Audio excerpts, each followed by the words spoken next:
Well, good evening. It's 7 o'clock. This is the regular meeting of council of the Municipality of Swan Valley West, held in the council chambers at 216 Main Street West, Swan River, Manitoba, this 29th day of November, 2022 at 7 p.m. Present this evening, myself, Reeve, Gade, Councillors Byron, Zbirun, Kushniryk, Raymond McGregor, Carrie, Blosha, Neely, and Brian Burick. Joining us also tonight is Interim CAO Pat Ellingson, and we have Mr. Bergen in the gallery with his camera. Welcome. A couple folks on the phone tonight as well. I think we only have the two. Is there anybody else on the phone who's joined us that we didn't hear? If not, we shall carry on. We're going to start with adopting the agenda. There are some changes I'm going to propose. So resolved that the agenda for the regular meeting of council held this 29th day of November 2022 shall be adopted as amended. Do I have a mover for that? Councillor Neely, Councillor Burick, you want a second? So I would like to add 7.7 road issues.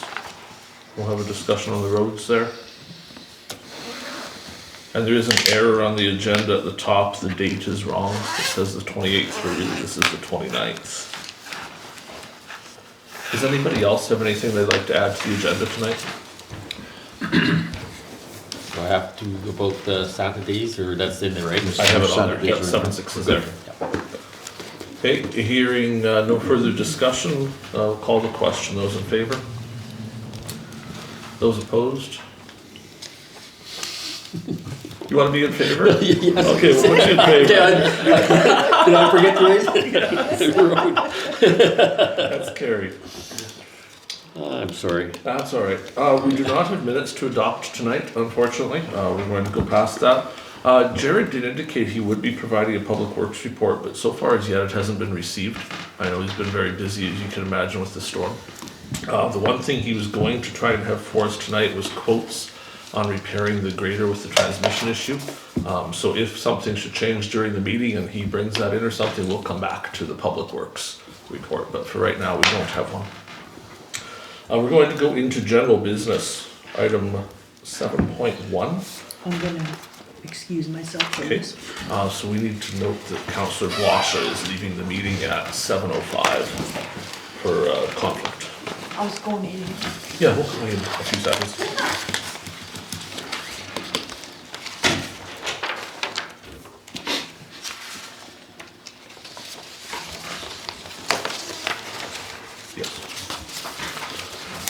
So in front of you, we have the 2022 supplementary tax notice. This is for November.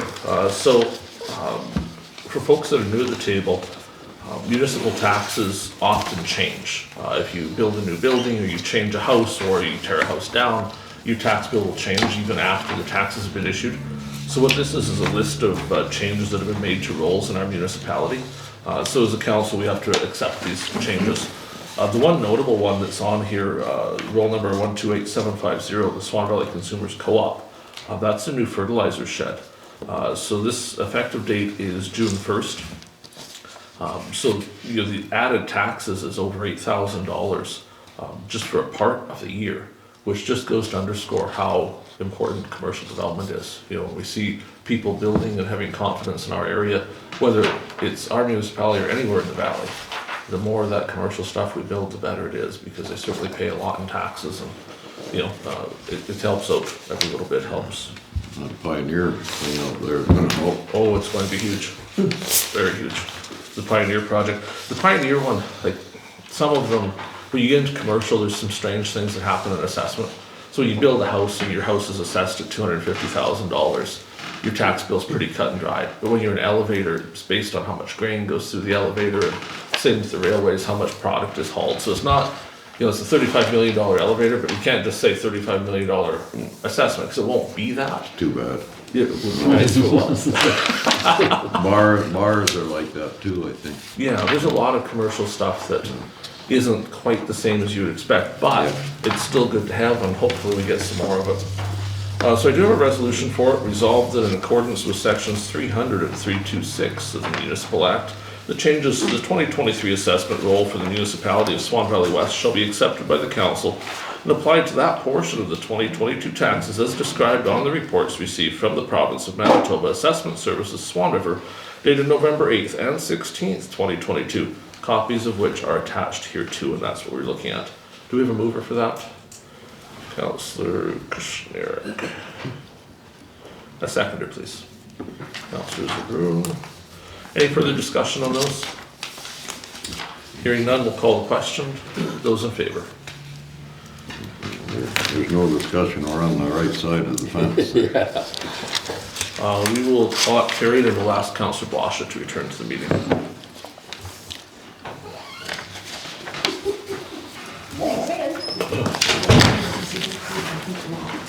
Maybe. Welcome back. 7.2, Rural Animal Control Officer, October 2022. You have the copy of the report. There's not much on there. The monthly retainer of $100 and a cell phone allowance for $60. Lots of good dogs out there.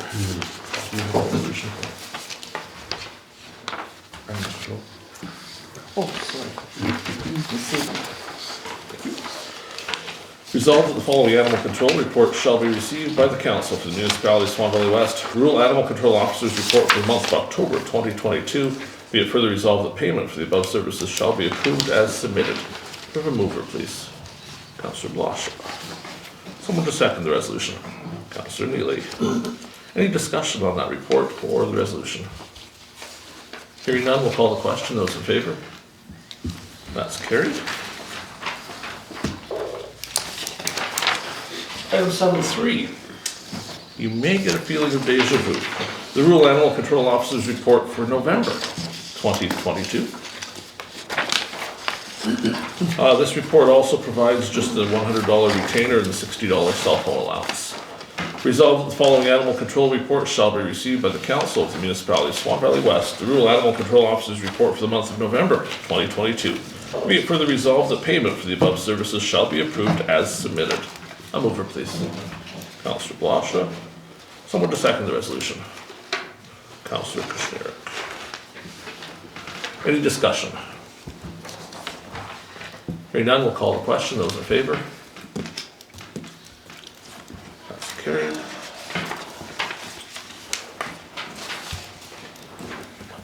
Seven 4, committee member changes for 2022. We appointed committees a couple weeks back, 3 weeks ago now. One of the appointments for that was Councillor McGregor to the Workplace Health and Safety Committee. Since that appointment, it's become apparent that the committee itself prefers to meet at the latest at 5 p.m. each day, which has caused a problem for Councillor McGregor because he can't necessarily attend. So I wanted to first check with Councillor McGregor to see if he's okay with switching, or if we have to do something about the committee. Are you okay with switching off of that? Yeah, absolutely. Okay. Is somebody else interested in taking that spot on the safety committee so that clearly it needs to be somebody to be available between 4 and 6 p.m. because that's when those meetings tend to happen. And there's a second part to it. On Thursday, we will be subject to a safety inspection by Workplace Health and Safety, and there is a hope that perhaps whoever that committee member is may attend the inspection if they're available. If they're not, it's not a huge deal. They don't have to be there. It will be probably Thursday morning, that's what we understand. But even if you can't attend the inspection, it's not a deal breaker that you can't attend, it's an opportunity. Where does that take place? Throughout the entire municipality. Cool. So you have to go from one building to the other Yeah. as he inspects them all. Anybody interested in being on the safety committee? I think Brian and I are also already on there. I can't do 5, I can't do the time. Okay, Councillor Neely, good job. We're going to write up a resolution for that here, and we'll make that change. There is also, now that you've volunteered, one other thing. There's some training oh yeah, required. sure. I think you can do it online. Yeah, there's some online training that goes with it, so Like, I don't think it, Deborah will help you out with what we need to do to get you trained up. Be what? There's a little bit of training you have to do at some point too. on your new, Yeah. you're good. Oh, no. Yeah, There's no backing out of it. Yeah, no. It's You're stone good. now. That was the Health and Safety Committee. wasn't Yes. it? That's the safety. No problem? no problem. We'll get you a You special got hat. this. You got this, Terry. Give us 2 more seconds, we'll have that resolution ready. I should mention, just while we wait on that, we're still on paper tonight, obviously. There have been some further complications with getting onto the electronic system, so we're still using paper tonight, but we will be making that switch back. Are there a couple councillors who haven't received their devices yet? Okay, so they are here, and the vault is locked tonight, we can't get in there for them, but if you get a chance at some point, your laptops and your iPad is here, so you can grab it when you're by the office someday. Yeah, I Do told they you have that. to get them programmed and? We just talked to Deborah, and she said they're all programmed, ready to go. Cause I had to get mine, I had to take mine to the Rogers to get it. No, she said Well, they, Sheila phoned me to see if I wanted the guy to set it up. I said, well, yeah. I'm not gonna, you know, like, so. Okay, so a resolution, resolve that the following change will be made to the committee, specifically Health and Safety Committee representative will be Councillor Neely. A mover, please. Nobody. Too late. I can leave the chair and second that if you need. A seconder, Councillor Blosha. Any discussion on that? I think you'll have an excellent time there, Councillor Neely. Call the question, those in favor? God, Those opposed? I didn't go either way. he's wheezy. Those who want to abstain? What are all unanimous? Alright. What do they call it? Workplace health and Workplace, safety? Safety Safety something. and health, yeah. Okay, resolution, I don't think this one is pre-typed either, is it? No. Okay, so we'll start discussing it and then we will get to the resolution, depending on the will of council. Purchase services, right now, what used to be called shared services is at the current time called purchase services. I don't know if there's particular reasons for that, but it is what it is. The town of Swan River has sent us an invoice. It's dated September 20th. You got this on email a few weeks back, so everybody's had a copy. The invoice is for $210,072, which represents half of what our commitment is for 2022 to the town of Swan River for the various things we purchase. And I know there are some concerns around the table, so we're gonna take a little time on this and talk about it. Ultimately, they want to be paid, and we'll go through a bunch of the details here so everybody understands why they think they should be paid. And then we'll likely have to bring a resolution and vote on it. Do I have that here? It does No, not. No, It was emailed out ahead, so I don't know. Do you want us to just go make a copy of this quick, so everybody has one? Would that be a good idea, maybe? yeah, I think so. Okay. So we can follow along. Do you with want what a you copy said. of 21 so you can see the differences? Sure, yeah, I can have it too. Not the back, but the Okay, front. you can do that too. Okay, so let's move to 7.6 while we wait for those copies. Benito Santa Day. So this came up at a fire committee meeting, that there'd probably be a donation request, and I know Councillor Zbirun wants to speak on this too. So as a council, it's December 7th? 17. 17th. Yeah. Benito's having their Santa Day, which we typically Yeah. would support as a council. They call it now family fun day or something, but Okay. whatever. Has there been a Same thing, specific yes. request, or what do we want to do? I just thought it would be nice if we donated, say, the oranges for the kids thing, and they do fundraisers and whatnot, and they go through quite a bit of cooking oil in their deep fryers because they have wing nights and for their fundraisers. And I thought maybe 2 or 3 jugs of oil.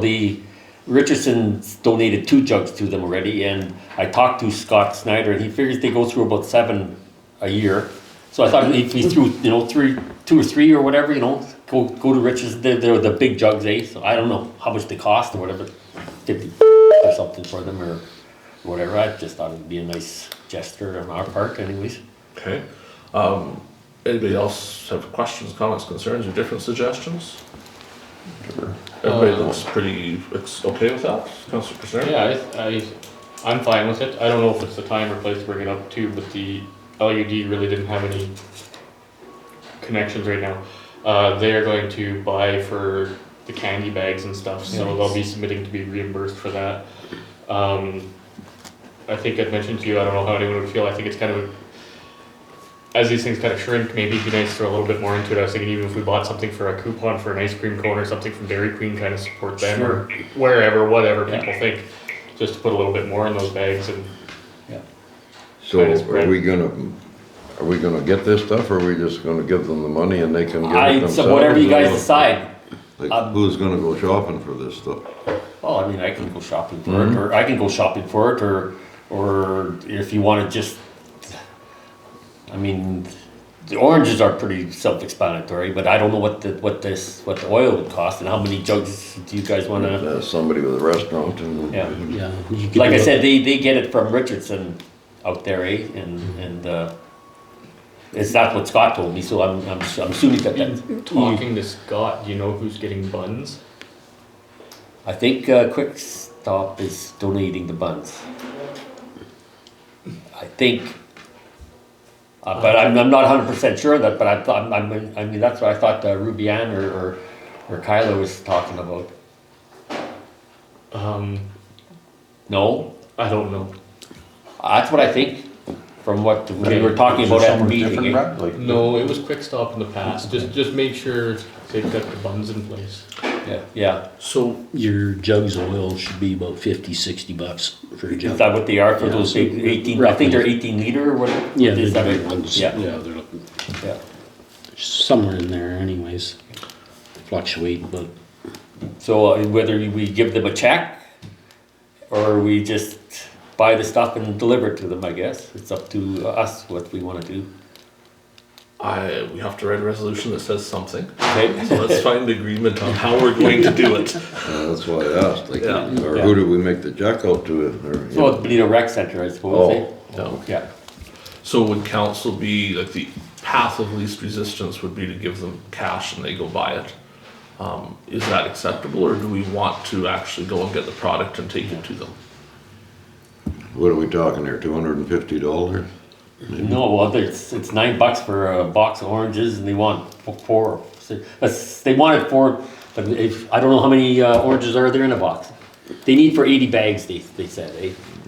Yeah, 80's the About correct 30 number, and they oranges did, likely in a month. Couple Hey. rotten ones, so do you get them 5 or what? I mean, they're at Quick Stop, they got a big pallet there of $8.99 for a box, so. Well, let's get 5 then. So that's sure they got $50. So it'd be $100, so $60 a jug. So if we get them 2 jugs, so that's another 120. So we're looking at well, $200 would more than be enough. Okay, so would we be agreeable to donating $200? Towards oranges and oil. Yeah. Did you say some kind of coupons too, Brad, or? just if we wanted to throw something more in the bag, but if we're giving cash, I don't know. However you wanna do it. Yeah, I don't. It doesn't. Somebody have to go and get. Cause if we give cash, they're just gonna do what they think, like Yeah. what they wanted to put in Yeah. anyways, Yeah. so. Yeah. That might be the best thing. Yeah, It's gonna be simpler with our time frame. Yeah. yeah. Yeah, if they do it themselves, yeah, we just give them the money. Okay, so $200. Okay.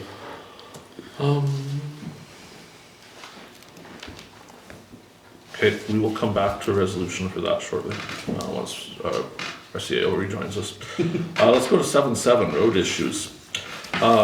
So as you may have known, if you've answered your phone in the last day, from people, there's quite a few ratepayers with concerns about roads. So I want to provide a little update and then get some advice from council on where we should go. At the moment, we have 4 graders. One of them is not operating because of transmission issues. So we're hoping that we may get quotes yet tonight on that, but that won't be an instant process. That will take a couple weeks likely to repair that unit. We may have to replace the transmission. I can give guidance in that if we're replacing the transmission, $69,000 is likely the price of the replacement transmission plus labor to install it. But there was ongoing discussion about finding a rebuilt transmission. Would the cat have to be hauled someplace to the city to get this done, or can it be done? Yes, It looks like it could, it's a deer. Deer, It looks small like deer. it can be done in Swan River. Oh, okay. And they're pursuing they're currently checking if it can just be repaired without replacing. There is a thought right now that it may be repairable in more of the $30,000 range. but we haven't seen the actual quotes yet. We were hoping they would get here in time for tonight. But that's sort of the ballpark we're looking at for the repair. Is that our oldest grader? It's unit 41, which I believe it's 10,050 hours on it right now, so it's, They only get a 1,500 a year, so. yeah. It had, unit 41 had a brand new transmission at 5,000 hours under warranty. It was out on the road and it immediately stopped. It was a show-stopping issue. This one didn't stop on a road. It came in to the shop with a service code for transmission filter plugged. So when they checked it, it was full of filings, like very full of filings, probably a quarter pound of filings in the filter, which is an excessive amount. The filter was last changed about 1,000 hours ago, filter and oil.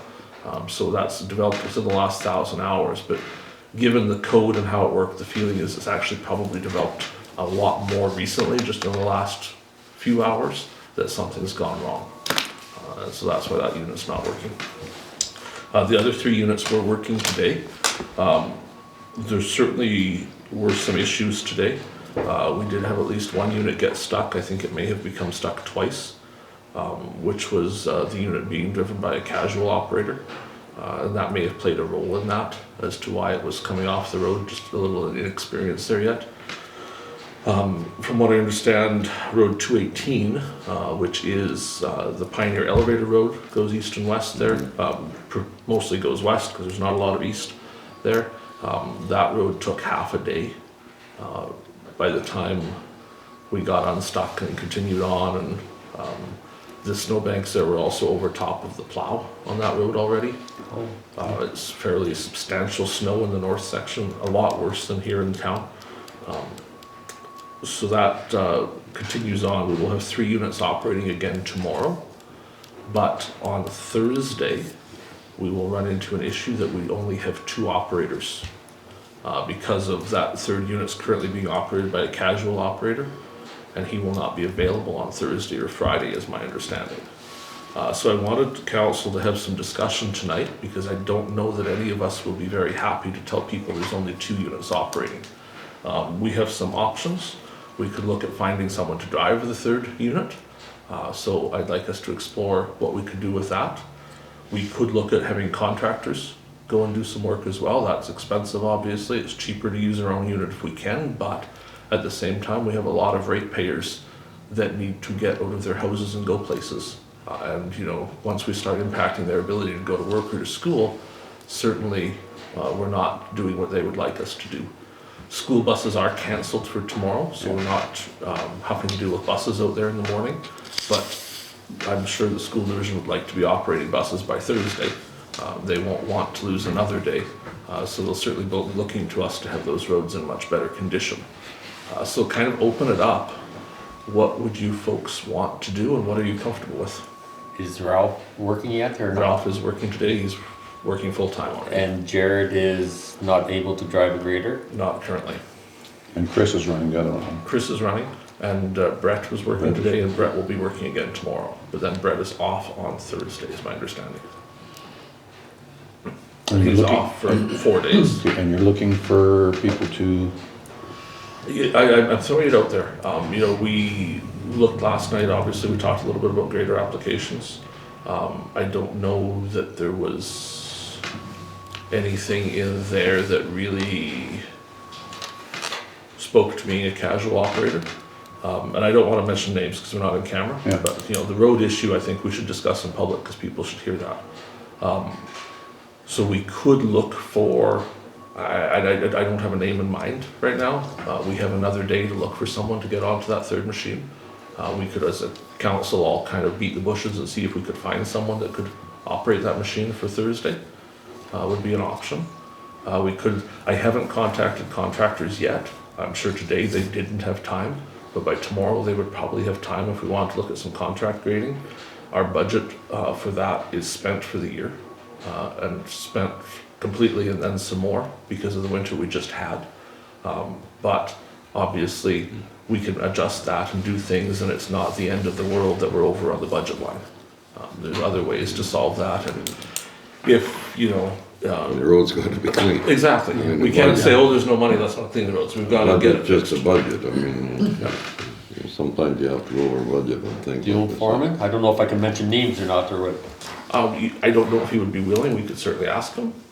see if he'd fill in for a couple days. Yeah.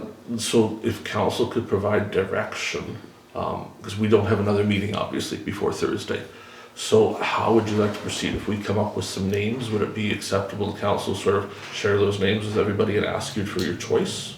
Yep. Would that work for everybody? Say, here's some options, is this okay, is that okay? Because those roads gotta be opened up. Like, I mean, running two machines, it's, No, and we do have 3 tomorrow, so like this isn't a tomorrow problem, it's the day after, it's going to become a huge problem. And we could, if we had additional casual people, we could conceivably be running a second shift right now. can we run two shifts? We can run two shifts, that's, I don't see why not. I don't see why not We either, got but it's just radio like, contact, as long as they got radio contact with Yeah. somebody, whether the guy's watching TV or out in another grader, it really doesn't matter, I don't think. Yeah. No, we can work around that, there's ways to get a second shift running, if we have the people to run it. because even after the roads are open, we need ridging. How long does it take to do the whole valley if they were to do our, It's 4 graders, yeah, would it take 4 days? 2.5 to 3 days, likely. And that would be ideal. We're facing some challenges, the one grader's not moving Yeah, as quickly yeah, yeah. because of, the newness of the operator. And we're also facing a lot of drifting right now. Yeah. Roads, we did roads yesterday, because of the amount of snow overnight. We had people calling and say, we've never touched that road since the storm started, when in reality, we did actually clean the road yesterday. Yeah. But you can't tell today. Yeah, I don't Yeah. know, like, they went by my place yesterday and you would never know that they did anything, eh? Yeah. And so we're essentially, the snowfall warning has stopped now, but we're gonna see some wind overnight. So we're essentially starting over again tomorrow, Yeah, with everything's going to need to be Yeah. plowed again. The east-west roads will be the worst. Yeah. Yeah. And some of them, like some of them were my way, some of them blew off some, but not where there's trees. So there's still patches where we need to go back to. And some of it we can go a little faster because there isn't much there. Yeah, yeah. When you're talking about contractors, do you have them in mind, like? So there's a do you have list of contractors that are pre-approved that applied for work, so we would just, if we wanted to go that way, I think we would just call down the list and say, who's available, and what can you do? And then we would look to our foreman to say what areas we needed to go to. Would it hurt to get a contract for a couple days? Like, I mean, not for a long time, but a couple days is all we're behind, isn't it? Well, If we had them depends for on 2, 3 how the wind is blowing. If we had them for 2, 3 days, wouldn't that open thing? Yeah, it depends, like you say. the Well, the wind. sooner we get them done, the sooner our graders can get out there and Yeah. get some ridging. Yeah. And because people are stranded, like, they're still stranded right now, like. Thank you. Thank you. Any other comments about? Do you want names of people right now, or? No, I don't want them in open session, Okay, but if, I think I'm hearing the, That's mine, yeah. I'm trying very hard to figure out what you guys want. Whatever it I takes. think it would be ideal. Whatever it takes. Get them done. Thank you. get it done. Kind of approach both, right? Could we approach the contractors and have them know which one's ready? But what's it gonna hurt for us to brainstorm for casual if we could line them up for all winter as a second shift or whatever? Otherwise, we'll be in the same boat next big storm. That's very good. 2 cents. So Oh, that- okay, that's. I'm gonna tell you what I think I heard, and if anyone doesn't think that's Okay, yeah. what we Well, I agreed to, thought please that say was so. right. And we're I only think on one we've short. agreed that we will attempt to find someone to run the third machine for Thursday. Okay, We will also look to see if we could find a second shift, if that's possible, we'll look into that. But we will also look to contractors to do a couple days of work Yeah. to get things cleaned up. Is I that think the, With the second shift, would we need a minimum of 2 drivers, 2 out there to keep in touch with each other, we need a or, minimum of 2 people. that's what, yeah? But if we had 2 drivers, that would be ideal, but we could have a driver and somebody else. Oh, okay. You know, as okay. long as there's a second person from the top to, like Councillor Yeah. Neely said, even if they're watching TV. Yeah. As long as they're available and checking in and making sure Yeah. that person's safe. Yeah, So that's the will of council, we'll do a couple days of contractor if they're available, but we'll also look to fill up our machines. yeah. Okay, everybody's good with that? Do you want to bring a resolution? I don't think we need one, but if you folks are more comfortable, we can bring a resolution for that. I think we should, if we're gonna hire someone. we should. Spending money, so. I think we Okay. should, yeah. So let us bring a resolution, and it will say, don't start writing yet in case you change your mind. Resolve that we use contract services and casual operators to deal with the current heavy snow situation. Yeah, that's good. Would that work for everybody? Contractors? Contractors and casual operators. Do we put a limit on there of how long the contractors will work, like You certainly could if you like. 2 days or 3 days, whatever you guys think we need? But I mean, if the wind turns around and starts blowing again, you know, like maybe we need Yeah, them. but then our guys will be sort of caught up. Well, yeah, that's right. You know. So do we say 2 days or 2 days of contracting and? You can if you like. Whatever it takes. Yeah. Okay. To me, I think the direction I would look to the CIO and the foreman would be to use the contractors as little as possible. What if we Because open it it costs up, extra. so we don't have to visit this again to say as required until the grader's repaired? So we don't have to worry about doing this if we have a snowstorm a week from now. Yeah. You know, we wouldn't run out and hire contractors at will, but if it happens, it's Yeah, I see- already in place, we I don't see have what you to. mean, yeah. If the boys are getting behind again. And then once that grader's back on the road, that resolution's dead. It's- Well, not all of it, because we might have casual days go on a double shift. We want that to be still in place.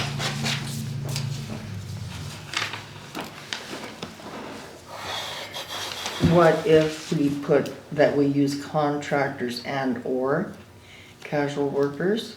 And then when the contractors are no longer available, the casual would still be covered by this resolution? Well, we could have it all open, we don't have to use it all. Oh, no, Right. no. Yeah, it doesn't say we have to use Yeah. it. We don't have to have a date on it. No, I think we're sensible enough to just do what we have to do. I Yeah. don't think we're gonna go greater Yeah, like, twice in one day. when you're getting at, so we don't have to do this again next meeting, and call a special meeting to do it or stuff like that. Yeah, Yep. Leave it open-ended. Yeah, so put as required? that sort of covers everything. Here's what it says right now, see what you think. Resolve that we use contractors and casual workers to deal with the current heavy snowfall. Well, When current required. kind of dates, it doesn't. When required. When required? So Should I strike current? using casual work, or contract workers, does this open us up to union issues? We have fairly substantially relied on contractors last winter because of the heavy snow. As long as we're not taking our union operators and leaving them at home. Yeah, we're Yeah. okay. You know, if Yeah. we're supplementing, if we're doing extra, it should be okay. It would become a problem if we were saying to our union folks, you stay home today, we're not going to pay you, we'll have a contractor do it instead. Yeah. So the suggestion was to strike the word current, so deal with the heavy snowfall. And then you said something at the end, As required. as required. Do we want to leave the word current in or take it out? Current would mean Take we're out only current. referring to this storm, whereas Yeah, Yeah, like Brad said, we got another one. You want it in a week's time? Yeah. No, Yeah. just take current out, To leave it. deal Yes. with heavy Snowfall, snowfall as required? Yeah. That way the foreman can, if he needs it, he gets. So one way or the other, the road will get plowed. resolve that we use contractors and casual workers to deal with the heavy snowfall as required. A mover, please. Councillor Burick. Seconded by Oh, go ahead. Councillor I'm a McGregor. hog when it comes to it. Any further discussion? No, those in favor? I see some hands, thank you. We'll return to Benito Santa Day if we can. Council wants to bring a resolution to donate $200 to the Recreation Center for Santa Day.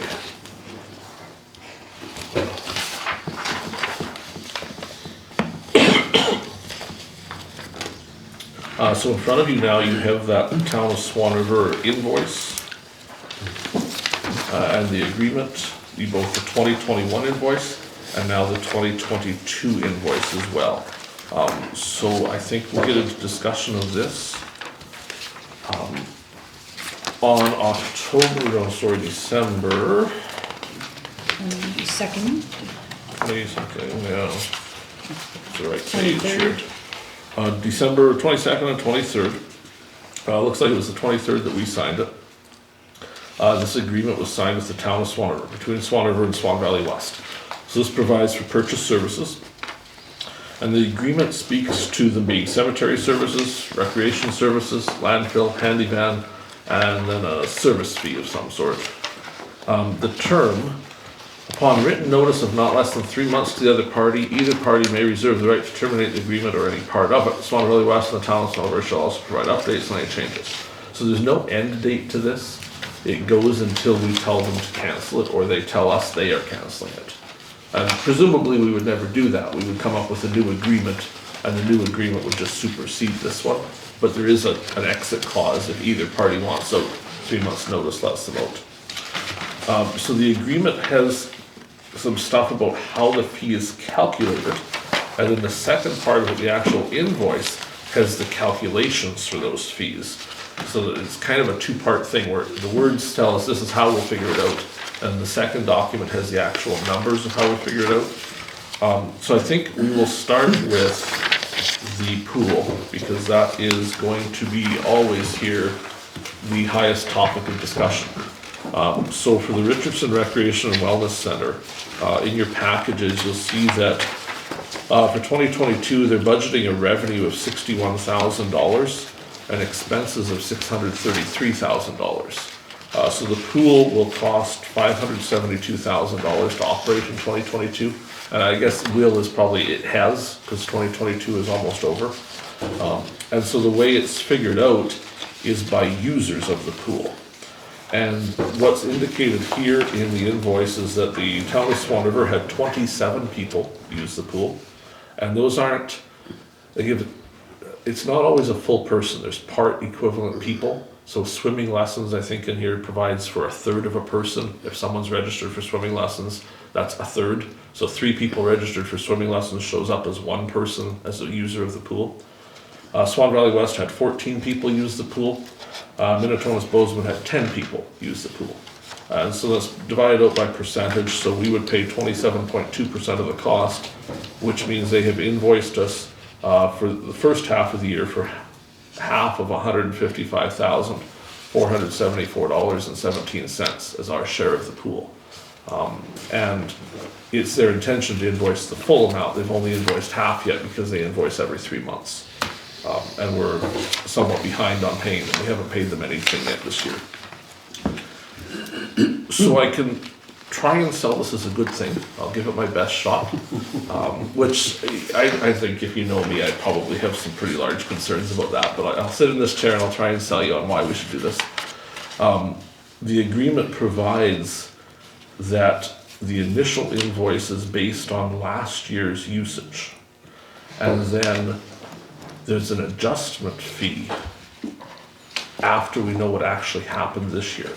So the numbers we're seeing here of a total of 50 people using the pool in the entire year, 50 people in an entire year, is based on a year where the pool was closed for a lot of the time, and there were COVID issues and there were maintenance issues, and there wasn't a particularly high usage of the pool. We don't have new numbers for what's happened this year, but the pool has been open. There have been people using it. Presumably there will be an adjustment to this amount at some point to show a different number of users, because I find it hard to believe there would only be 50 users of the pool this year. So these numbers are probably out of whack. If you think of this another way, if we found someone from the town of Swan River that had a Swan River address and sent them down there to buy an annual pool pass based on these numbers, every person we did that with would save us $10,000 of contribution to the pool, which is how strange these numbers are because of such low usage last year. And the inverse is true. Every one of the 14 people from Swan Valley West that used the pool cost us a little more than $10,000 for them to go swimming. And I know those are ludicrous numbers. I totally get that. That's why we're having this discussion. We don't know what those numbers will be. We don't know, because ultimately it's still based on the percentages. If 27% of the people using the pool are from Swan Valley West this year, our bill remains $155,000. If by chance a lot of Swan Valley West people signed up to the pool this year and now we have 50% of the people using the pool, our bill would be $300,000. And that's provided for in this agreement. So stepping back from what I know will be very strong feelings about that, The agreement is signed and in force. And they're billing us for time that has gone by that agreement was in force. I know Councillor Blosha wants to speak on this for a while, and I think she'll probably walk us through the invoice for last year that she's provided us and give us some context on that for what it cost last year, which was a lot less, and probably kick off the discussion of what we should do here tonight. So Councillor Blosha, if you'd like to go ahead. Well, I wasn't on the Shared Services Committee, so I did speak to them to make sure I was on the right track. They were waiting for more finalized numbers so that council would come to an agreement on these numbers. As you can see, they're double from what they were the previous year. In the end total, they're double. And we should just mention for the public that can't see Yeah, our I gave you paperwork here. 21, it looks like this. Yeah. Also, okay. I There just it wanna, is. Okay, just because we got a lot of people watching on video, the total invoice right now for 2022 is $420,000 from the town of Swan River, and the 2021 invoice was a total of $244,000. Yeah. And also there was a back payment of a mistake that was made of almost $12,000, so you could take another 12 off that one. And so it did come back at the final meeting of council, and it was left for this council to decide. So I would encourage you to maybe have the shared service committee to have a meeting with the before you decide what you want to pay. Other people with questions or comments? oh boy. Councillor Zbirun. Well, like Councillor Kushniryk would say that, you know, we need to have a town meeting, we need to have a town meeting. Well, we had a town meeting on this rink, or on this pool. Yes? And at the town meeting, about, I'd say 95% of the people there said, we can't afford this pool. We cannot afford this pool. So what did they tell us? We'll go it alone. We don't need you. Well, what's this? Go it alone then. What do you think? I mean, if we're gonna do what the people say, go it alone then. That was on the capital cost. Cost of it, yeah, but I mean, if you build it, I mean, you gotta take the responsibility of it. Go it alone. They wanted to do it. 50 people for $17 million?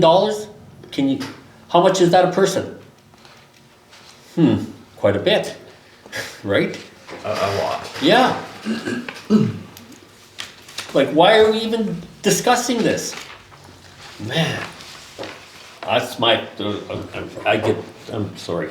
I'll add to Councillor Zbirun's comments. When the pool was being discussed and those meetings were being held, the feasibility study was done, and the feasibility study indicated there would be substantial yearly losses. Yes.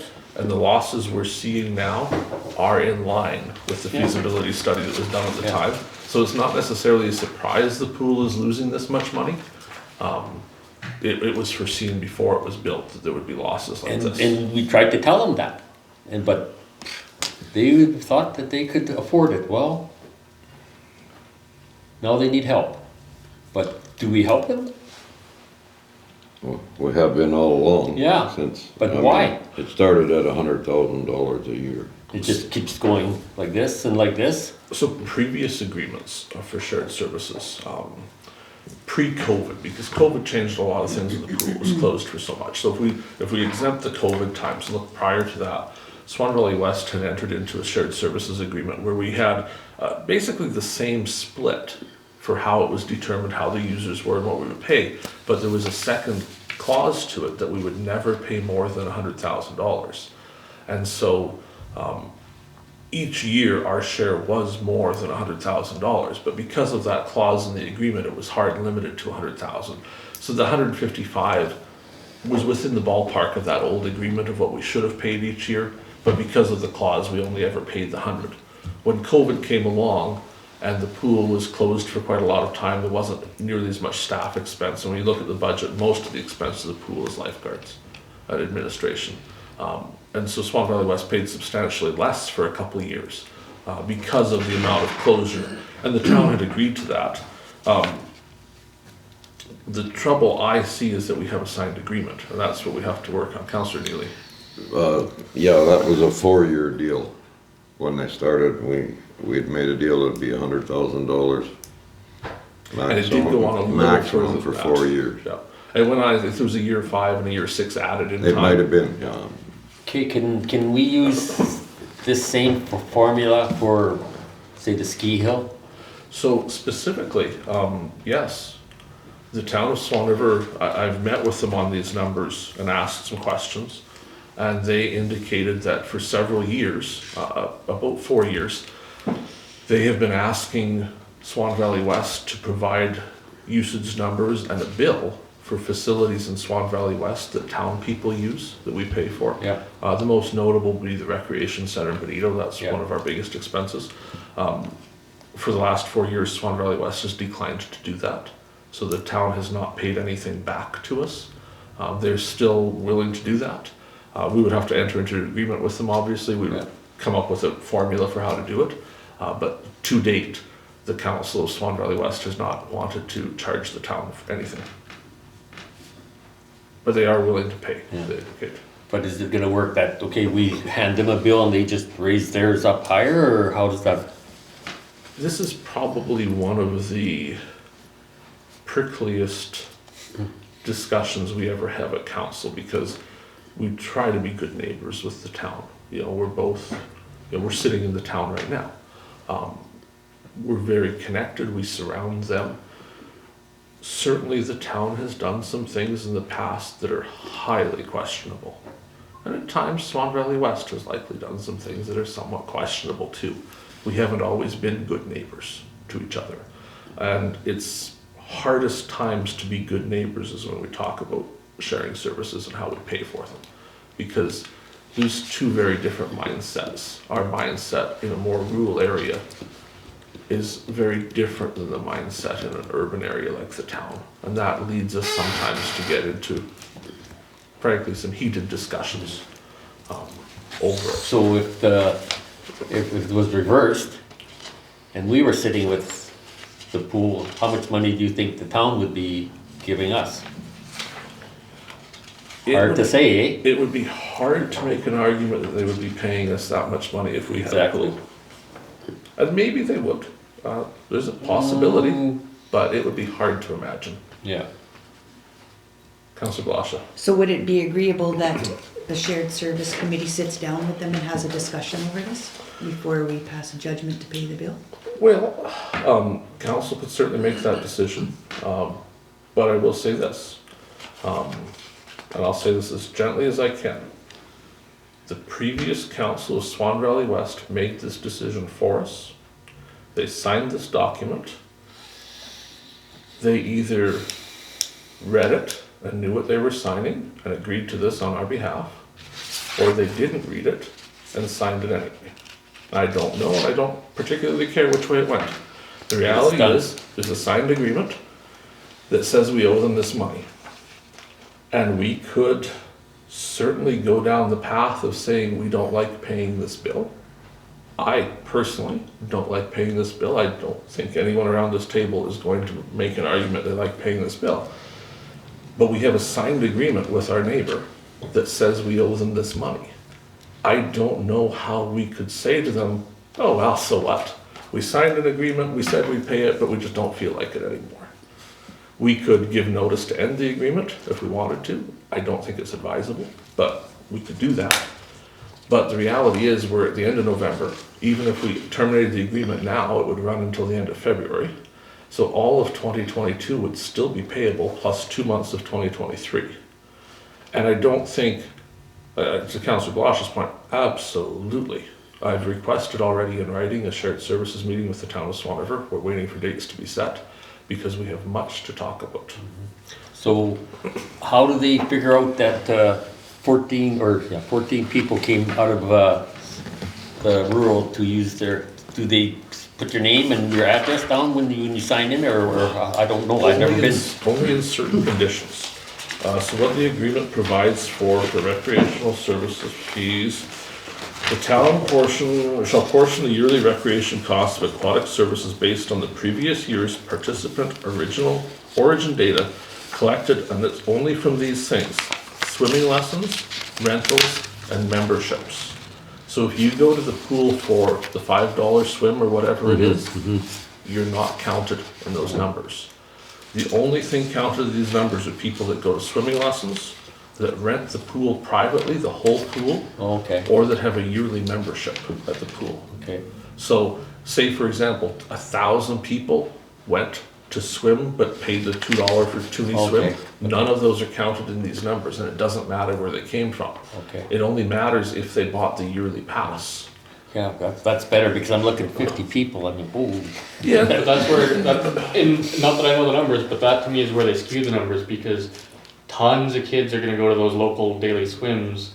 Yeah, well, I'm just thinking like too, like when I drove the school bus, I mean, I took a load of kids to, you know, 20 kids or whatever in my bus, so I'm thinking, well, there's half the number here I just took there, you know? but specifically this, what the school division does with the pool does not count to this usage at all. Oh, is that right? So that doesn't, like, where this, the weighting comes in for who pays what of the losses, none of the school division use is in that. Oh, it's not considered as a private rental of the, That's a separate It's a agreement from what I freebie for the understand. schools. But it's not entirely They free. pay in money for it. A little bit, not much. Without seeing the numbers, I think if they included the casual use like that, it would really put the onus back on Swan River to be paying for the pool. Because you took in 20 kids, but there's, well, I don't know, what, 5 schools here, 6 schools? Yeah. That also Use took in way more kids than yeah, that. yes, yeah. 4 kids went public swimming from our area, 20 went from Swan. Yeah, yeah. You know, I think it would really bring numbers back into check of where they, We better do something about our ski hill or whatever, you know, and Oh, definitely. and send the bill to them. Maybe we can recoup some money back or And something. they're certainly willing to pay it. They asked the question when I met with them, But they why haven't seen the don't bill you yet." bill us? Yeah, but they haven't seen the bill yet. Well, this is true. This is true. if I'm understanding right now, they want half. If you look at these numbers, the only two that really go up are the arena and the aquatic, they really spike. But they're asking half. So by the time we get our next invoice, we should have proper numbers that they're billing us on, no? So this was revised because of some changes. So this is from January to the end of June. We should have received the 3rd invoice already. They haven't written the 3rd invoice because we haven't paid the first 2. Sorry, yeah, I'm thinking of it in 2 installments. So, there's 2 more. We should really be paying 3/4 of the bill tonight. But they haven't invoiced us the other part because we never paid the first 2 parts, and they said, what was the point of invoicing it when we weren't paying the bill? But, to be clear, they do want it paid. They're quite clear on wanting it paid. And I don't know if you follow the council discussion over there and watch their meetings, but, certainly their council has been expressing concern in their meetings over the fact that we're so far behind. There used to be, in shared and purchase services, we used to only pay once a year at the end of the year. And then it didn't always get paid then either. Sometimes it would get paid quite substantially after that, which the town was having concerns with. So the new agreement provided for 4 payments a year so that it would be a more sustainable cash flow, both for us, you know, we're paying it, but for them too, because they're obviously spending all this money along the way and going into their line of credit or whatever, because we haven't paid our share back. So they were hoping that we would actually honor the part of the agreement. So how many years are we in on this? This agreement never ends. We have to give 3 months notice. Yeah, or- 3 months notice. Ideally, we would start negotiating with them. There may still be meeting dates available in December we're looking for. We would start negotiations on a new agreement. I'd like us to not just haul off and cancel the agreement, because I want us to work with Swan River. I want a new agreement. I think everybody here probably wants a new agreement. I think that's pretty clear. But I don't want to cancel this and say, oh, we've canceled that and now negotiate. I don't want to do that. I just want us to get together and say, hey, this is what's not working for us. Let's fix these things up. And have us agree like adults and say, this is what's gonna work. And sign a new agreement. And you know, maybe maybe we don't have to wait the 3 months. Like maybe they're willing to have a new agreement come the 1st of January, the 1st of February. We don't know. But let's have that conversation with them. More to the point of tonight though, I just have a question Go about ahead. the arena here. Went up like, what is that figure on the arena, 33, 33? I think, like 2.5 times or so. The old one is 33,000, Carrie? Yeah, 33,732, yeah. And then for this year, it's 81. There must have been something wrong, they wasn't Like in you said, it was operation, eh? COVID. Wasn't in operation, so they didn't have the. Yeah, it was a lot cheaper because there wasn't as much expense. Yeah, it's a lot cheaper, they So- locked the door. Yeah. So speaking of the arena, are they building a new one? They haven't yet made a decision on that. They did do a survey. The survey came back essentially to repair the old one. There was a lot of people wanting a new one too, but I think it was just slightly more for repair. I did attend those presentations to see what was going on there because I wanted to understand it. And they have some troubles there. Yeah, the They've board, got some the big boards troubles. and the floor in the arena, I heard it. So our share of that is, There is no capital in this agreement. So should they build a new rink under this current agreement, our share is 0. But I wouldn't assume that we'd get it away would with stay that way, yeah? I think they would, like if they were to build a new arena, they would come here and they would ask us to They help would with ask. that. But this agreement, we're not tied into paying for it if they build a new arena right now. Yeah. So maybe thinking that if they are thinking of building a new agreement, maybe they will be wanting to talk to, do something about this, eh? And you know, there's a bigger picture here, right? Because if you look at everything to do with fire halls or fire departments, all of this led to all of that. You know, if you go Yeah. back in time far enough, Swan River and what was the RM of Swan River at the time jointly owned a fire department. And it was a sacred thing that you never involved in negotiations, you never fought over. Fire was seen, as it should be, as a life-saving Yes. thing that we don't mess with. And it just happened. And then over time that changed. And it, you know, became, at the time of the pool, and even Mayor Anderson at the time cut off fire service to the RM of Swan River for a while, and that was many, many years ago. You know, for 4 days or whatever, there was no fire truck responding if there was a fire in the RM of Swan River. It was crazy times.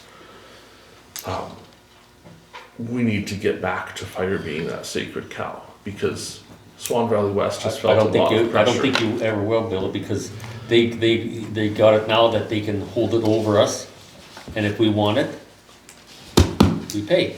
I think you'll hear Thursday night that isn't the case. Okay, Um, I hope From you're right. speaking to their new council, I believe, and again, it's not written down, Yeah, my belief is that there has been a marked change Okay. with the new council, that we will be making a fire agreement that excludes fire from this silliness of fighting over the pool. So that we deal with fire, okay, and we never use fire as a leverage point for what we pay for the pool, which is where we need to be. yeah, Because we can't play with people's lives yeah, as we talk about if they go swimming or not. It just doesn't make sense. yeah. I believe the indications I've had from the new council is that that is likely what we're going to do. We will never again use fire, either side, as beating the other one with it. And that would be, to my way of thinking, a good thing. Okay. We'd never do that. Unfortunately, my recommendation is we pay the bill, because we have a signed agreement and we owe them the money. And I know that's not what you guys want to hear, but, It's an agreement, and what are you gonna do? You can't. and there may well be like, you know, far be it for me, I've apologized many times for being blunt, but if you have someone in the town that wanted a swimming pass, there's still a month left. Maybe you would like to buy them one and gift it to them. Because every swimming pass that's sold to someone in Swan River right now might save us $10,000 on this bill. So, It's the way the math is. so as council, we should just write a check. Gifts. And everybody here gets a swimming pass, even if we use it or not, and then that'll drop it by, 77,000. yeah. Well, the trouble is, we all live in Swan Valley West, so that would actually cost us $77,000. We gotta go find some Swan River rights. And we're joking a little bit there, but that is how the agreement's written. So, you know, if tomorrow morning, someone from Swan River goes and buys an annual pass to the pool, we save $10,000 because they did that, based on the numbers we're seeing tonight. which is probably why we should have a new agreement. Yeah. Because it doesn't make a lot of sense.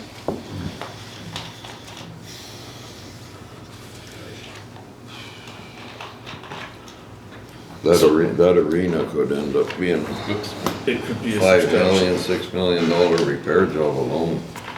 A new one, you're likely looking at 12 to $15 million. The town on the arenas, they probably, I don't want to speak ill of our neighbor. Probably they should have done a couple things different when they did the initial repair that would have changed drastically what the next repair would cost. But I think they were kind of in the mood to just get it going and do something. But maybe there was a couple tweaks they could have done differently that unfortunately At least the it's roof, done already. at least the roof is still good. It only leaks when it rains?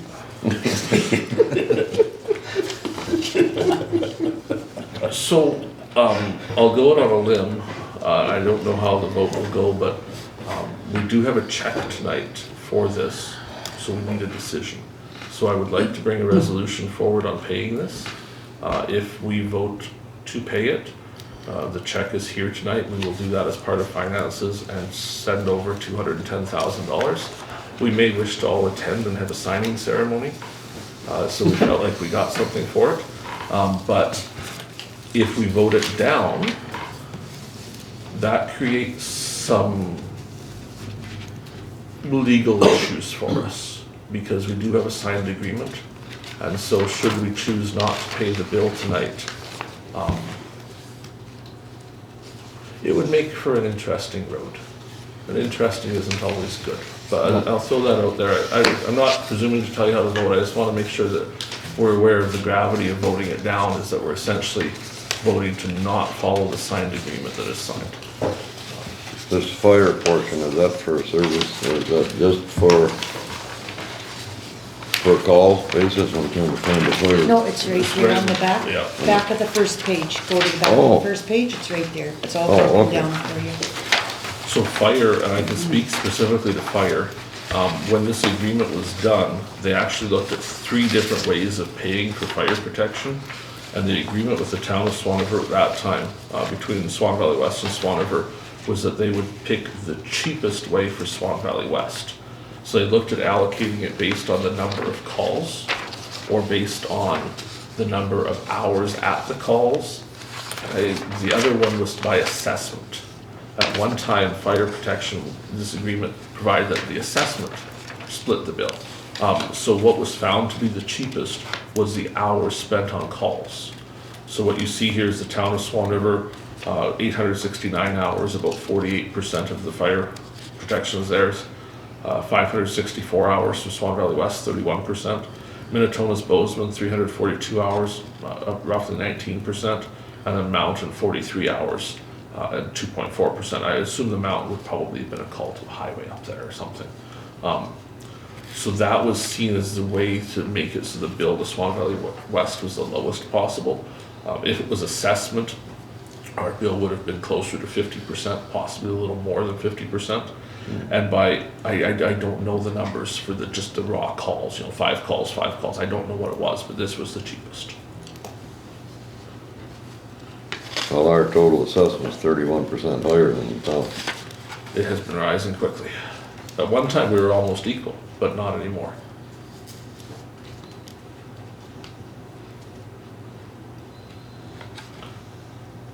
Do you have a resolution written for this?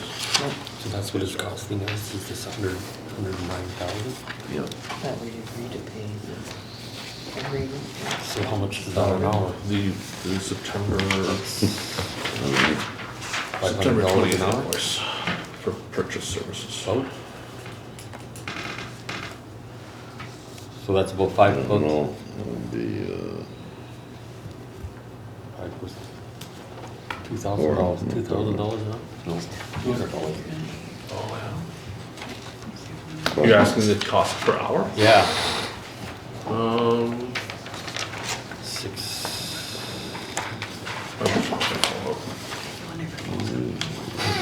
Be about $180 an hour?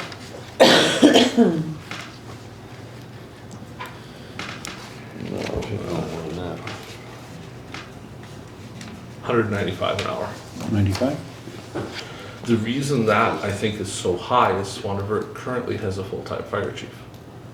And so the firefighter wages there are almost $142,000, but it's including a full-time chief. And the way we're structured right now is we're purchasing services. So we don't necessarily have a seat at the table. We have been invited to come and be part of those discussions of how to run the fire department and really how to run all of these things. We've declined the invitation the last couple of years, but the invitation will come again. I think it already has. If we want to have someone with the town while they talk about these things. And all of the rest of this, probably, I would like to see us always have someone there. I think a new agreement, we would be looking for input in how these services are run, so that it's not just, here's the bill, pay it. Because certainly we may have some input on how you run the fire department. If we're going to purchase fire service from them, or if we're going to purchase landfill service from them, perhaps we should be at the table talking about our concerns while these budgets are being made, and talking about our concerns, how the services are run, and maybe we're looking to save some money. We might have some ideas of how we could do something cheaper. You know, certainly there's times in some of these things where we have equipment and we have men and we have supplies that we could do some of the work for these things cheaper than the town is doing it. So we could save us both some money by having our grader go and do something. You know, there's lots of opportunity if we can get to the part where we can converse rather than just. So this 109, we pay that and we're done. We don't pay them no more for the year? As it sits right now, it's 109. There's a good chance that's going to come down in the adjustment. These hours include the year that there was a rather large fire in Swan Valley West. So all of this agreement provides that they use the last year's numbers for invoicing purposes, but then if there's a change, there's either a credit given back or a final bill, and I would suspect there will be a credit on the fire. Do we see any money back? Do we recoup any money from fire calls? As in, it used to be the way that if the fire department, say, came up to my place, I had a fire. Okay, they would turn around, they would hand the bill to Pat, and Pat would turn around and give it to me. I'd take it, run it down to Scott Snyder's. He'd give me a check, and I'd come back and give it to Pat, and it's all paid for. So there was a change in Manitoba many years ago. I can't speak to how many, but more than 10. Fire services never paid for themselves based on what they invoiced. So there was always a taxation component to it. And a ruling came along that you must not double tax. So it was seen that if you had a fire, we were also charging you for fire here, but then we were giving you an invoice for the full amount. And that wasn't fair. So since that time, fire services in Manitoba are not invoiced, with the exception of Manitoba Public Insurance. So if any fire department goes to a call involving a vehicle, Manitoba Public Insurance receives an invoice, and that's shown in here. There's some income the fire call charges of $15,000. That's money from MPI. But otherwise, no bill is ever given to someone in Manitoba. And even MPI, if you have an accident in Swan River because you're from Swan Valley West, that is billable to MPI.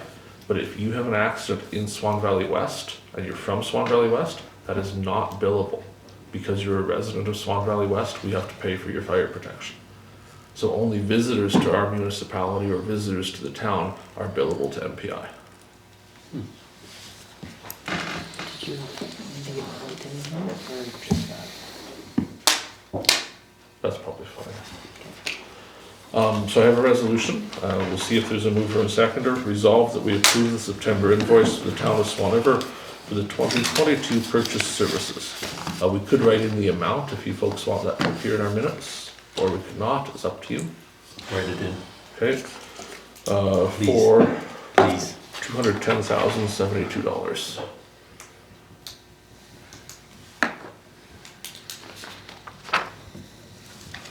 Last night I was writing resolutions and staff reports, they can barely read any of them.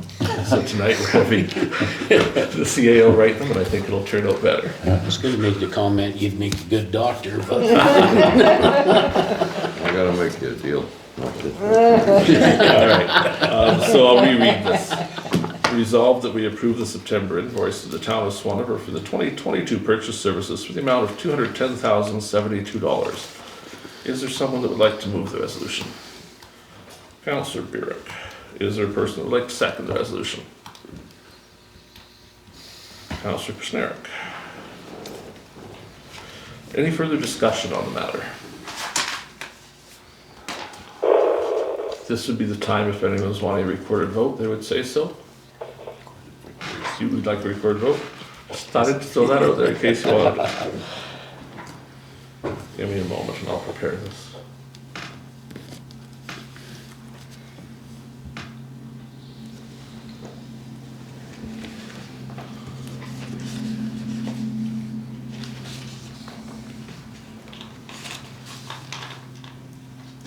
Okay, so I've prepared the resolution for a recorded vote. When we do that, please keep your hands in the air long enough I can get the votes down. Those in favor?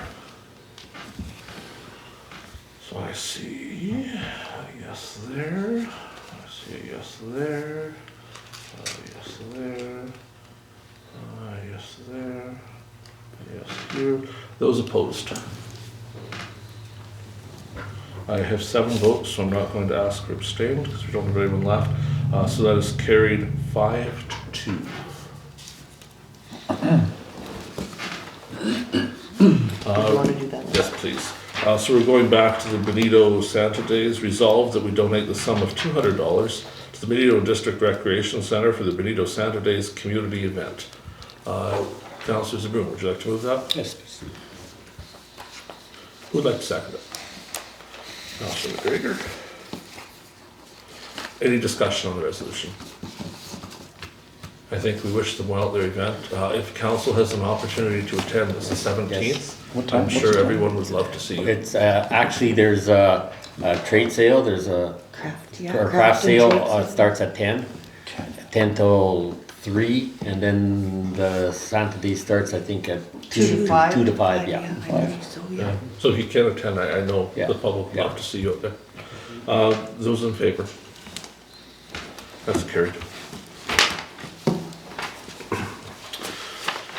We are moving out of section 7, we're done that, we're moving to section 8, financial items. So, we'll begin. You'll notice this might run a little differently than you're used to if you've been here before, so forgive me for that, but.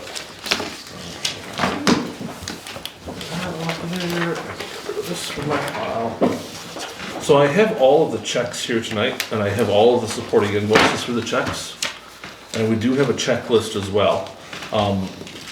Because so many of us are new, and because of really just what these things are, I was going to very quickly go through some of them. I'm not going to belabor the points, so, but just flip through some of them so that we can keep the public a little more informed of what we're doing. So in your packages, you have the first checklist looks like this. It's 2 pages of paper, it's just a list of places and amounts, and it's double-sided.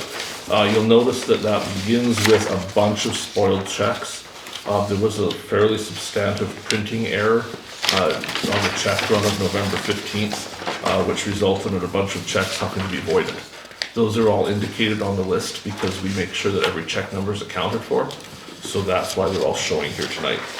After that, we get into the checks. Is there any specific ones that people want to know more about? You'll see on this list, there's a bunch of individuals' names. Those are almost exclusively election employees that worked the recent election. So there's a bunch of checks here for them. I'd like to know 18, 310, and 322. They're both decent amounts and just what we use them for. I don't know what they are. So I'm going to just flip to get to them, and if there's anything else of interest along the way, I'm going to stop. AMM Trading Company is there tonight for $7,900. All of that is diesel fuel. We use the AMM Trading Company, but I have the invoices here that show where it's from. So it comes from various Dokes Bulk Fuels, typically bills through AMM for us, and we get some commission on that. 310 was the first one, right?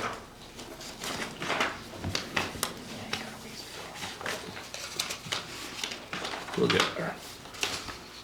Some of these checks, because these were prepared after our last meeting, we have a bylaw in place where normal monthly payments can be signed before they come to council. Telephone bills, hydro bills, things that occur every single month. So some of these checks, maybe 15 of them, were signed and sent out already. And so the stubs are here, but the checks are gone to avoid the finance charges. There's a question before the meeting on Dale Rose. I have that check here. The question was what it was for. It's mixed. So $300 of it is election expenses, and the rest of it's bylaw inspector reports that we approved previously. Okay.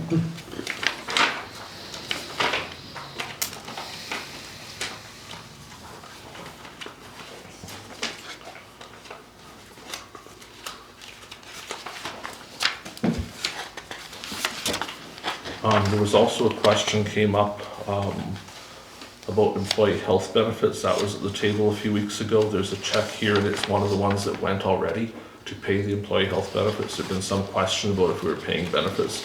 Those are paid, and the check was already mailed. Check 18307. I wanted to make sure you're aware of that one. That is an invoice for $268.80 from Prairie Security Services to monitor the new fire station. And that begins at the end of October is the dating on that. So there's an alarm system installed there, and that check is here to pay tonight. Typically how this works for the new folks, if you object to one of these checks, we would talk about it and decide if we're really going to pay the bill. Much like the town thing, many of these things we can't not pay for, but we can certainly discuss it. Receiver general check is in here. It's one that was sent. There used to be issues at times of these being late. If this check is late, it's a $2,500 penalty. So it was sent already to avoid that penalty. 18310 is the one you're asking about. That's for Reliant Action. So it consists of 4 invoices. There are 6 Bio4N Class A foam 5-gallon pails. That was shipped to Prairie Security Services and billed to the Municipality of Swan Valley West. The PO number is Stan Anderson. So that would be foam for a fire truck. The next invoice provides for basket stretch, or what's this cover for the basket stretcher for a fire truck. So it keeps it from getting dirty when it's on the outside of the truck. Looks like 5 Survivor LED, some sort of light devices. The next invoice is for almost $3,000. It's for fire armor, gloves, different sizes of gloves, spanner wrench, and several rescue tools. Hex armor, so I assume that's some sort of, I can't tell you exactly what it is. The last invoice is actually a credit. It's for the return of a 4-inch female coupler, and we received a credit of $519. So the check total is $4,214.32. What was the next one you wanted? 322. There's also a Seahawk check here you should be aware of. There's another one in the second batch. It is for $4,200. So these particular invoices are for collapsible traffic cones, a stop and slow paddle, adjustable poles for those, tool mounts, various adapters, a winch cover, and that totaled to $4,200.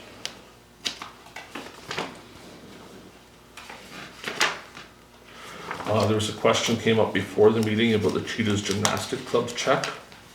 It's for $1,250.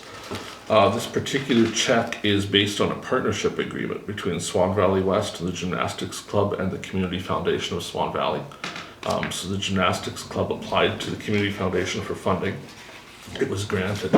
But the gymnastics club is not a registered charity, so the community foundation cannot donate directly to them. They can only donate to another registered charity. At current, Swan Valley West is a registered charity.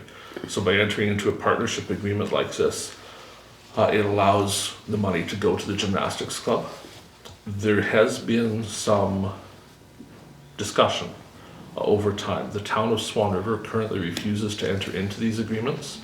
The town says that they have received advice that an agreement like this violates their charitable registration with the Canada Revenue Agency. It has been discussed at this table in the past. The feeling of council at the time was that it did not violate it, but no outside advice was sought. The town did seek advice from an accountant who said that they felt it violated it. Outside of this, I was contacted by the Thunderhill Ski Club. They were asking if we would continue to take donations on their behalf. I had no direction of council, so I gave a very politically correct answer, which was, as long as they comply with the CRA rules, we'd be happy to. And I thought that was perhaps the best way to answer the question. And there has been, if you look at our financials, there's been a substantial amount of money has run through Swan Valley West for the new ski chalet and the work they've been doing there. And there have been questions about naming rights, because some of those donations were issued charitable tax receipts for the full amount, but then naming rights were assigned as a result of that. And if you read the CRA rules, it would be hard to see how that was in compliance. So at some point as a council, we should revisit that and just get our heads on straight on what the answer is, so we have a firm answer, and we might want to seek some advice. For the Cheetah's gymnastics check, I have a copy of the charitable tax receipt that was given to the community foundation for the money, and then I have the check to write it across to Cheetah's Gymnastics. Remind me of the number. 322. We're almost there. That was 322. So this is to Way to Go Consulting. This is for a utility rate study. Specifically, this is preparation of utility rate study for Benito Utility, preparation of bylaw, PUB minimum filing requirements and schedules. It's an interim invoice, flat rate quoted at $4,200, and this is 75% of it. An additional fee to prepare deficit approval forms, rate rider, flat rate quote, $500. The invoice is dated May 31st, 2022. It has been unpaid for some time, and the vendor is looking for payment. This relates directly to the water rate increase in Benito. This is the billing for the paperwork that was submitted to have the water rates increase 400%. Any other questions about that? No. Workers' compensation is here, by the way, and it was signed, but it wasn't sent by accident, so we did incur a $12 late penalty for workers' compensation. That is all the checks in the first batch. Is there any other questions about those ones? Assuming we approve them tonight, they will be signed yet tonight before I leave, and they will start being dispersed tomorrow. There have been some questions about that. I did not feel comfortable signing them ahead of time. Typically in the past, they were signed before the meeting, but I had a hard time with that because I'm going to be here anyway. And either myself or Deputy Burick is always going to be here at a meeting. To me, it didn't make sense to sign them until we actually approved them, just to avoid a situation where a check went out if council had a really valid reason for holding it back and it was too late to do anything about it. That's why I did that. If anyone questions the thoughts on that. I have a resolution. Be it resolved that the council of the Municipality of Swan Valley West hereby approves the following payments. General checks, this is the November 15th batch, number 18215 to 18325, in the amount of $80,304.16. Do we have a mover? Councillor Neely. A seconder, please. Councillor Zbirun. Any further discussion on the checks? Hearing none, we'll call the question. Those in favor? That is carried. We will move to the second batch of checks. This is the November 30th batch. Normally, we would only have one batch of checks appear, but because they could not be created in time for our last meeting, that's why we have two tonight. So in your package, you'll see you have a much different check printout this time.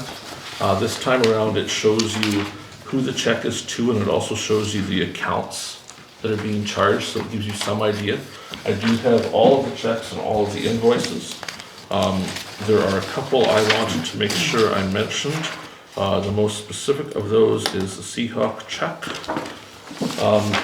Also of note for council, the check numbers, it was a rough day, let's put it that way. So the check numbers on your report do not currently match the check numbers that will be sent. That will be updated shortly, because the checks were in reverse order in the printer. So the checks printed exactly opposite from what we were thinking. The Seahawk check, let's start with this. Family Highway Service, this check 18,393 is the actual number of it. It's $474, so there's some history here. We normally pay these bills by credit card, but the credit card was being declined. So in order for our equipment in Benito to still have fuel, the folks extended us credit there, so this check is being written directly to them because of that, to pay for those things. Typically, we wouldn't write a check directly to them, it would be a credit card payment, so you would just see it as part of credit card. Councillor Zbirun. Getting back to that credit card, did Bill actually have permission to use that credit card for his courses? I can't speak exactly to that. I can tell you that there's a credit card issued in his name, and that there was another credit card issued in Reeve Galloway's name. Our council chose to cancel the Reeve Galloway credit card. We discussed whether or not I should have a credit card. I somewhat declined that because I wasn't comfortable. If I'm going to have a credit card for Swan Valley West, I'm going to keep it in my pocket. I'm not comfortable having a card with my name on it floating around for anyone to use. So the thought was that we would do the CAO instead. At the time of the course registration, I suspect the only credit card available was Mr. Whitecue's credit card, because we had voted to cancel Mr. Galloway's. And that's the only credit card we have here. Yeah. So whether it had been charged to the one card or the other, it probably wouldn't have made a difference over what happened. And there'll be people watching our video that don't know what we're talking about. There were some course registration fees for some courses taken by one of our employees that were charged to the credit card, and those fees put the credit card over its limit, which is what caused these declines on fuel. Okay, so if Bill has this credit card, he knows how much limit is on it, right? He should, right? I would expect he would. So if he just spent a whole bunch of money on his courses and then he goes to use the card to pay for gas, and then all of a sudden he's shocked why this card isn't working, and then he comes here and tells us, you know, like somebody did something to this card, well, he should. I'm calling BS on his little story. I hear you. Okay. I don't even know what the limit on the card is. Yeah. I suspect it's fairly low. I don't think it's very high limit. Yeah. I don't know, like the courses themselves, that was somewhat a surprise. We've discussed that somewhat in camera, so I'm not going to go into all the personnel details, but the surprise aspect of it may have led to what happened. But it wasn't ideal by any means. I think that's an agreeable statement. It wasn't ideal. Okay.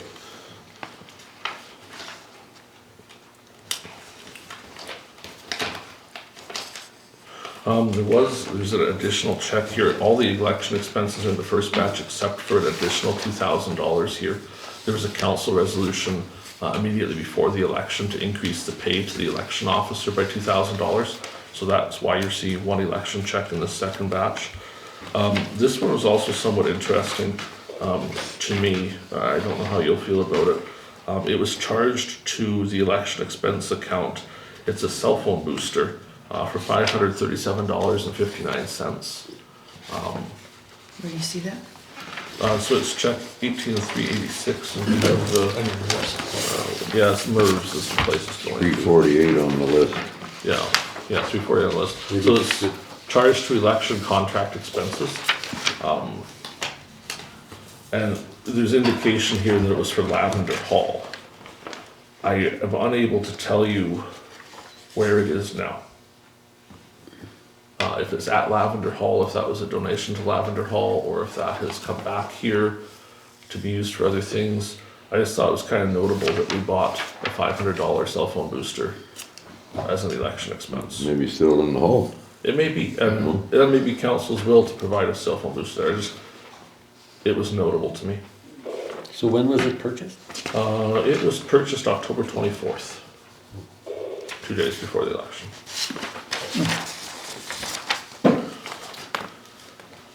Northview Service, there's a check here for $2,100. This relates to a fire truck in Benito.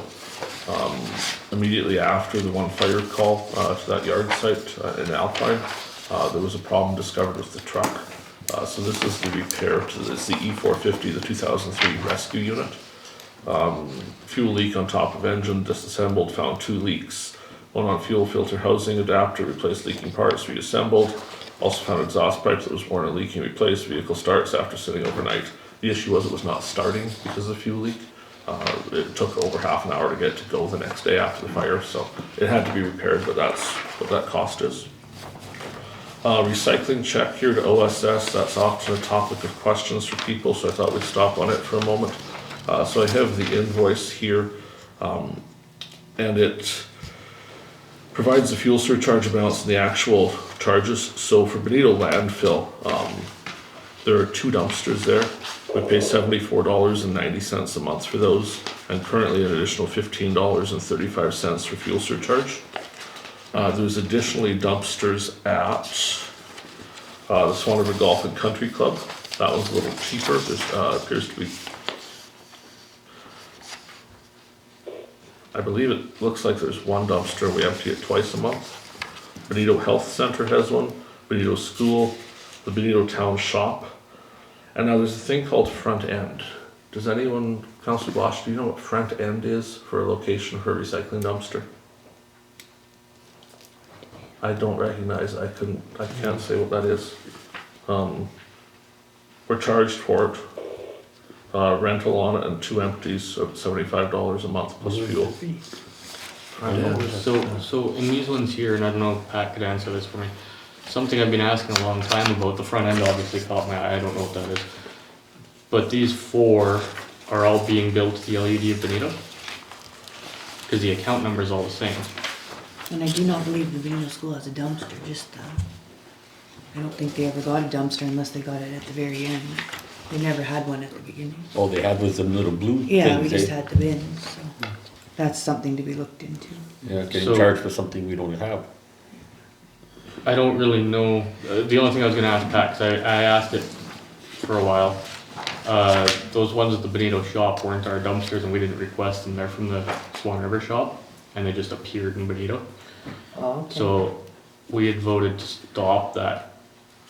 So I just always asked who is paying for those, and it looks like we are paying, but nobody would give me that answer. Okay. So is that under our account? I would say so. I'm afraid I haven't been here long enough to. No, oh, just here, they all have the same account number. Oh, yes. I'm assuming that it looks like it's being billed to us. Yes, it believe it would it is. appear that, yes. No, because the Swan River Golf and Country Club would not be in that. Yeah, It's a but different account number. Because the 4 he's talking about are. Oh, he's talking about the 4. They're all 105, 105s. We've got the front end and the Benito shop that, Oh, is that what that is? well, front end, I don't know what it is, and Benito shop is actually from the Swan River shop.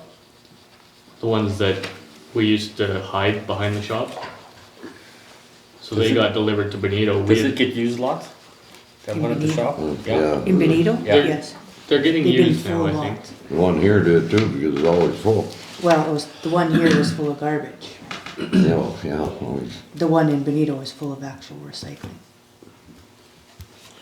We need to have a substantive discussion about recycling. Yes. That was a big item when I was going around talking to people. Yes. They wanted to know about recycling.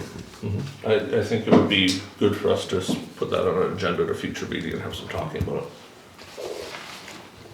So I'm gonna move on to check 18379. This is Seahawk Services.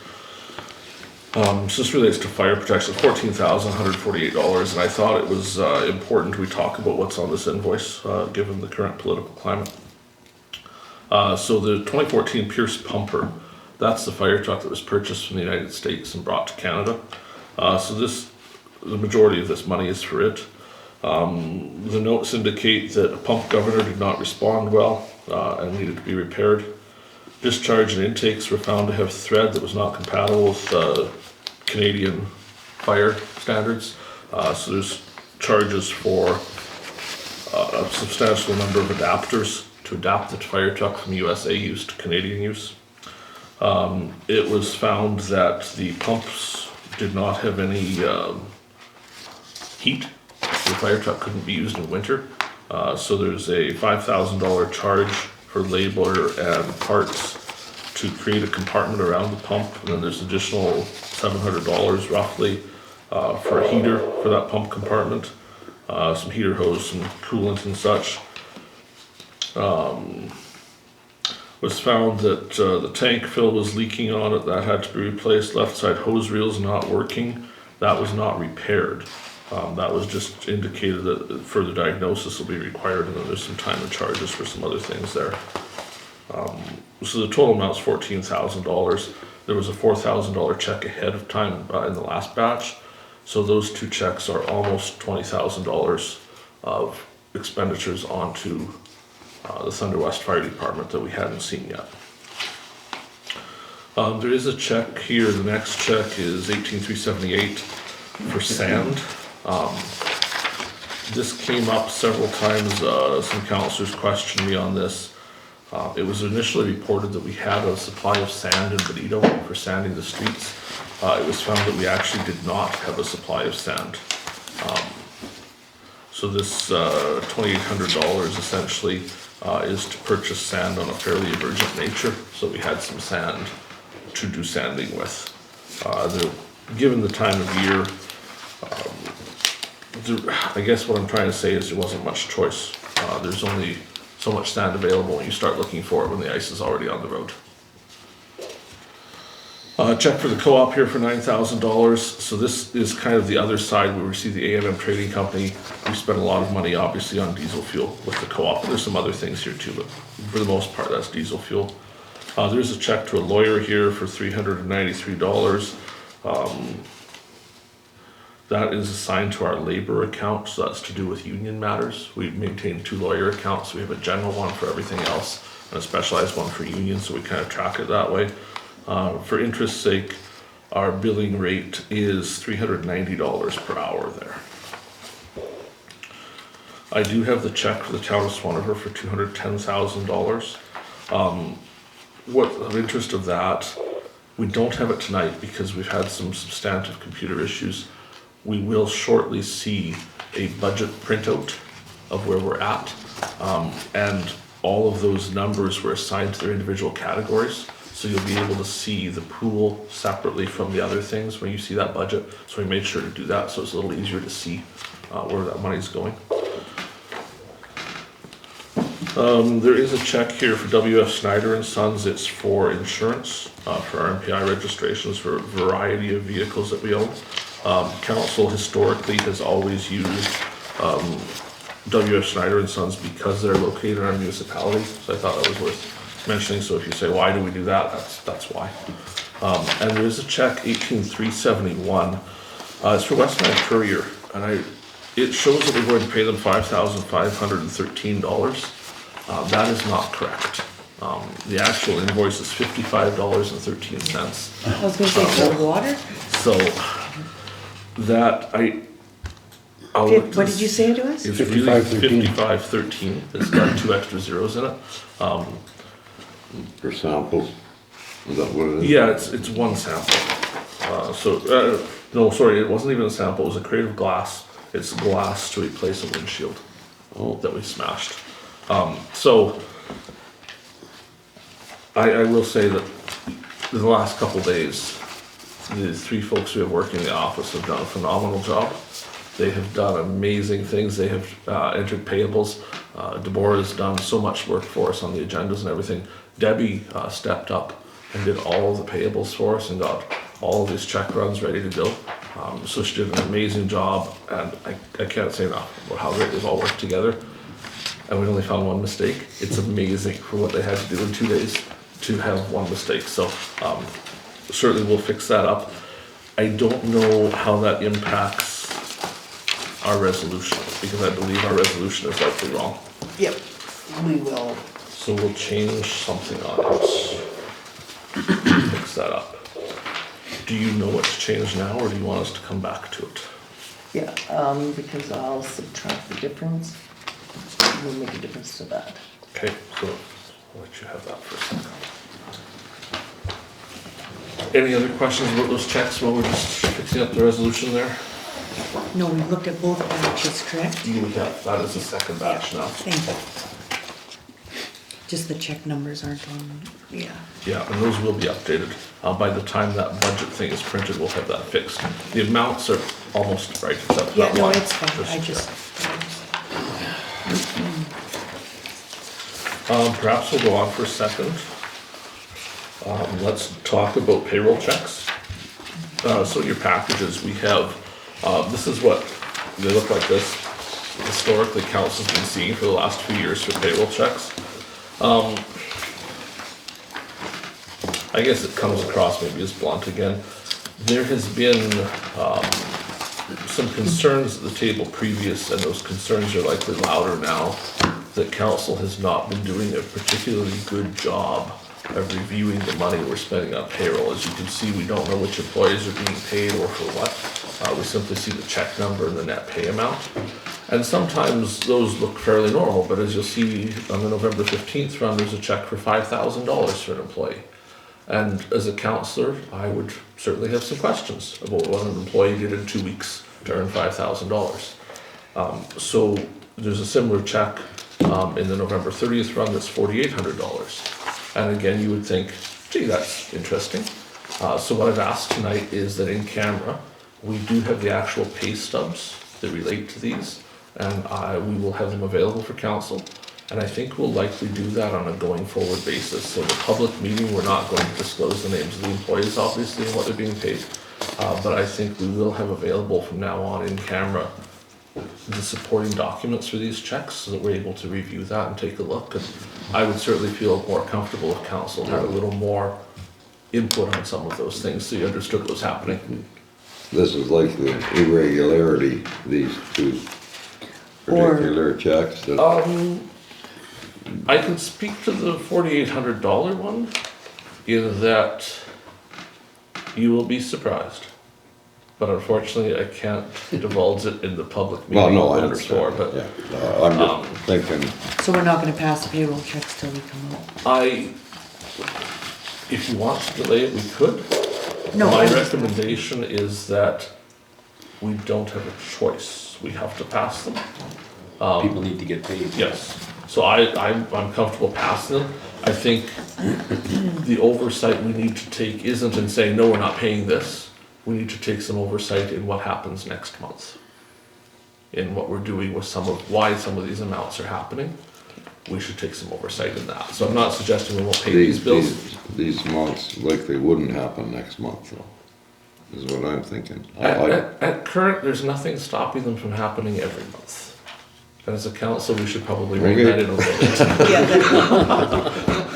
that's just. Gotta keep me in Now suspense. we're curious. eh? Now you're gonna No, stay, it's- right?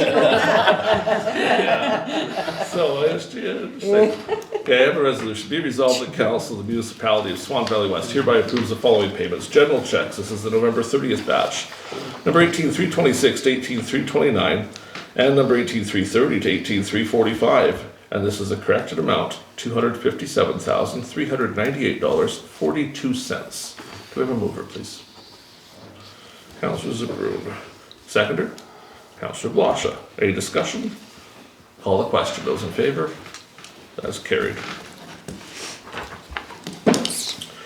Resolved that the council for the municipality of Swan Valley West does hereby approve the following payments. Payroll checks, November 15th batch, number 4400 to 4416, in the amount of $25,726.13. A mover, please. Councillor Burick, seconded by Councillor Neely. Any discussion? Call the question. Those in favor? It's carried. Resolved that the council for the municipality of Swan Valley West does hereby approve the following payments. Payroll checks November 30th batch, number 18330 to 18345, in the amount of $23,678.28. A mover, please. Moved by Councillor Kushniryk. Seconded by Councillor McGregor. Thank you. Discussion on these? Let me add this. Payroll, as you know, was a concern of council because of some things that have happened. Yesterday, payroll was completed in fairly good time. It went really smoothly. The one problem was that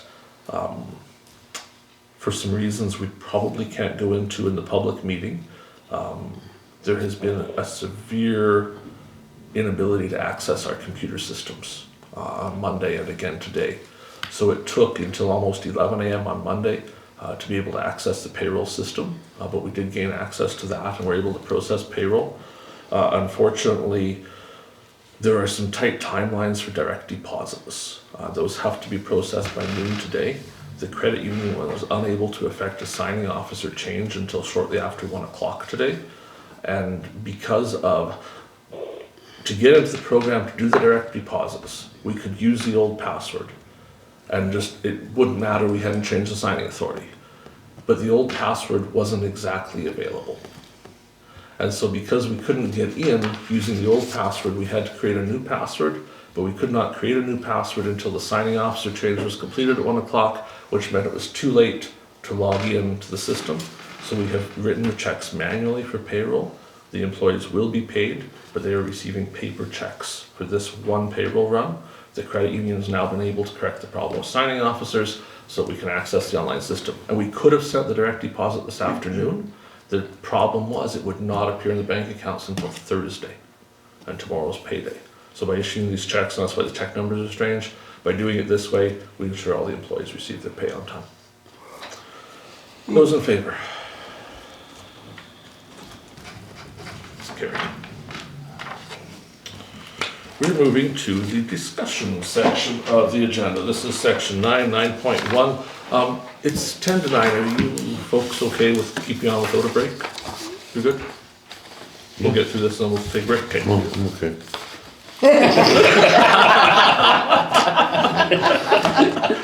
I think somebody needs some fresh air. I was thinking of that, Terry. I didn't All right. even think about it. Till you mentioned it. You felt it, eh? Okay, item 9.1, the Cheetahs Gymnastics Club in your package, you'll see there's a letter dated November 21st. It indicates that they were able to purchase their own building in 2020, but in the spring of 2022 they had some roof issues. They've included quotes for the roof repair for $22,000 from one company, $73,000 from another company. What they're looking for here is any donations or contributions to the roof repair projects. Town of Swan River, Minnetonka's Bozeman, and Swan Valley West, they say gymnasts come from all of us. So they're wondering if we would be interested in making a donation. It's here as discussion, we don't have a proposed amount. It's for council to say what they want to do, if anything. Who would like to speak first? I just wanted you to take note that they actually went with the cheaper quote, it says in their letter. Okay, so it was only Just one so of you the know, two. the Okay. two quotes showed, but they went with the cheaper. Only 50 grand. Not that that difference. changes anything. And I also can,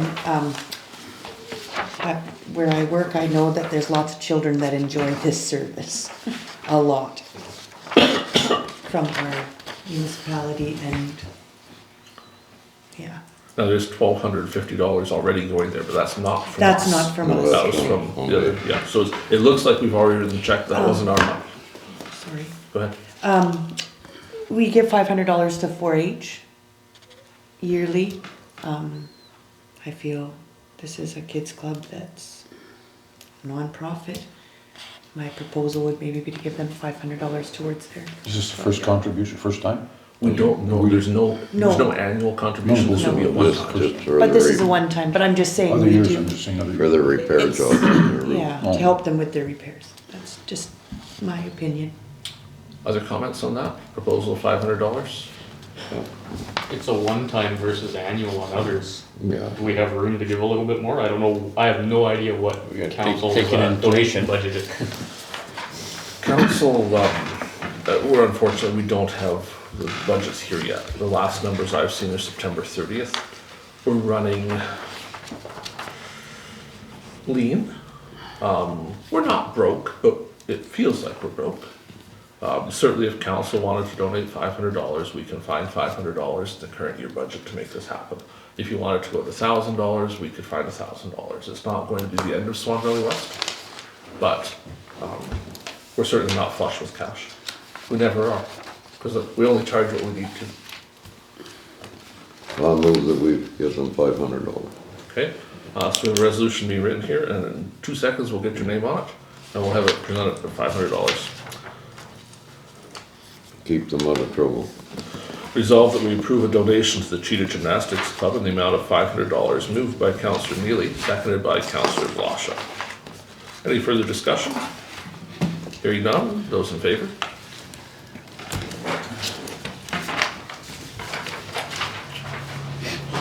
(9.2) This was discussed in camera. It's coming out of camera tonight as part of our commitment to be open and transparent. Public Utilities Board, as you know, has approved an ex-parte interim rate increase for Benito. The utility committee met and recommended we roll back that rate increase based on the numbers that did not look particularly proper for it. Last night, I provided you the materials for that. I don't see anybody with them.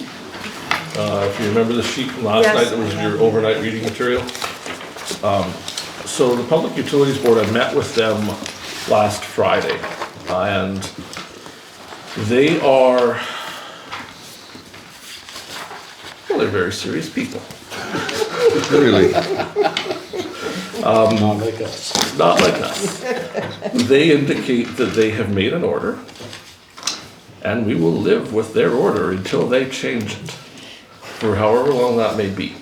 Part of the issue here was that they made the order effective October 1st, and our billing cycle runs until October 31st. So the new rates took effect 2/3 of the way through a billing cycle, which creates some administrative nightmare to try to bill half of, well, 2/3 of a water cycle at one rate and 1/3 at the other rate. They claim that it's Swan Valley West's fault, that we did not properly tell them when we bill water. We may claim the opposite. In either case, the order is written for October 1st. They have extended the olive branch that if we pass a resolution requesting that order instead be effective November 1st, they will give us that 1 month change so that we can bill the 3 months at the old rate and not drive anyone crazy trying to bill things at this really strange quasi rate. It will take them a week to turn that around. It may cost us a $150 processing fee to do it. The other option is we can say to our administrative staff that they can just do it.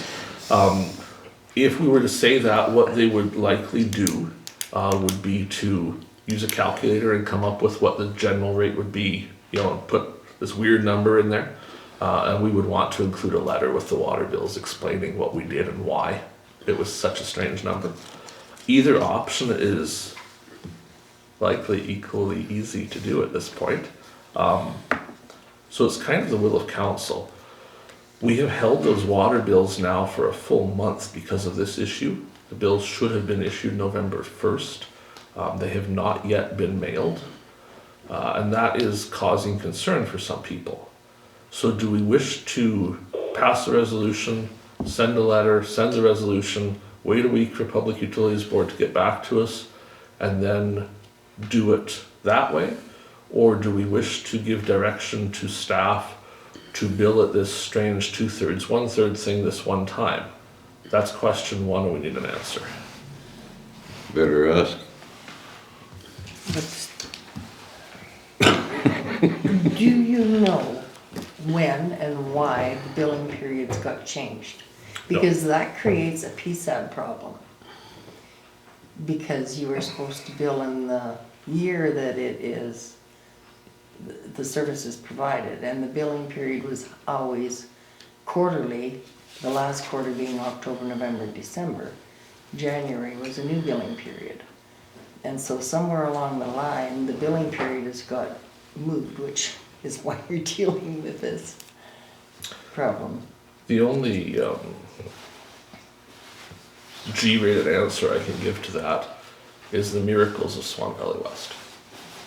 Okay. Yeah, well, I'm thinking that's probably the correct answer. Yes. Yeah. What would be your preference? Do you wish to go through trying to move this order 1 month? Or do you wish to just figure out a number and put it in the bill and send it out? Either way, it's a bad time to be sending out bills, isn't it? We would obviously have to, we have to change the due date. And my recommendation would be we'd be very lenient with the due date. And not just, because I think we're required 22 days or whatever the strange number is, I think we'd go for a little more. Because we've had some issues there.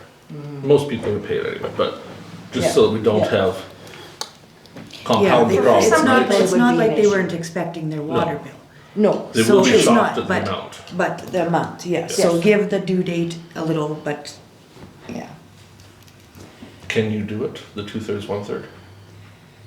Yeah, it could be done. Okay, so the council would be agreeable to doing that and including an explanation letter with the bill, so we don't wait another week before we start the process? I think so. Because we're getting closer and closer to Christmas, eh? Okay. Yeah, well, Otherwise it that's, might be another the month. timing is Yeah. really bad, Yeah. but, Yeah, because when they say a week, what if that's 10 days? And That's what right. if it's a little more, a little more? 2 Yeah. weeks. Yes. and give the Okay. ample time to pay. So we don't have to do anything to do that except follow the order. So we'll just follow the order then and do that. And we will, with council's blessing, we'll include that explanation note in there and we'll be lenient with the due date. is everybody agreeable, say, a January 15th due date? Yeah. January 15th is fine for the group? Okay. Part 2, we asked to withdraw the rate application. The Public Utilities Board's sense of humor is not currently registering on the meter. They are upset. The question that was posed to me was, Reeve Gade, have you yet regretted running for Reeve? And I said, no, not yet. And he said, really? You are a sucker for punishment. So we had a very open discussion. The Public Utilities Board feels that we likely have no idea what we are doing. I may not disagree with them. They point out that we did file a rate application that they approved that said that next year we will spend $130,000 on someone to run a water treatment plant. And the year after that, we'll spend $134,000 on someone to run a water treatment plant. And by 2026, we'll be spending $147,000 a year running a water treatment plant. For reference, in 2016, it cost us $20,000 to run that plant. But they say we jumped through all of their hoops and filled out all of the paperwork correctly, and so they approved it. These numbers are simply not right. There is no way in this world it's going to cost that for 2 hours a day at a water treatment plant to check the plant. So I did some digging into these numbers for what happened. There were some irregularities with how capital expenses were charged to the utility. So a wastewater study was done. Instead of indicating that was capital expenses and maybe amortizing it over a few years for how long that sewer line would last, it was charged as immediate expenditure. So it was all expensed in the 1 year, which isn't typical. The Public Utilities Board says that as a council, we had the leeway to break that rule and to not properly allocate capital costs in our utility. And we did. And we should live with it. there is, for example, in 2022, an indication that we will lose at least $75,000 operating the water plant this year. The current budget numbers show that we're actually making money operating the water plant this year. They will not withdraw our application unless we amend these numbers, which is not an easy or quick process, because we went to an awful lot of work, and as you saw earlier, an awful lot of expense to make these numbers be what they currently say. They also note that 25% of the users of the utility complained about our proposed rate increase. They suggested that they have never, ever seen a utility with a rate increase with that amount of people complaining. And not simply about the increase, about the operation of the utility, about the billing, about practically everything. And we've taken a look previously at some of those complaints. They are of the opinion they will be holding a full public hearing into this matter. They further note, we explored options. I said, what if we do this and what if we do that? Here's a bunch of things. I said, we're currently delinquent in responding to some of their demands. I said, what if we just don't respond? Will you just throw our application out? And they said, no, but we'll fine you. And the fine will start at $100 a day if we don't continue with the application as they're demanding we continue. Furthermore, if they hold a public hearing, and at public hearing, it comes out that these numbers are not correct, they will likely fine us for having submitted false numbers.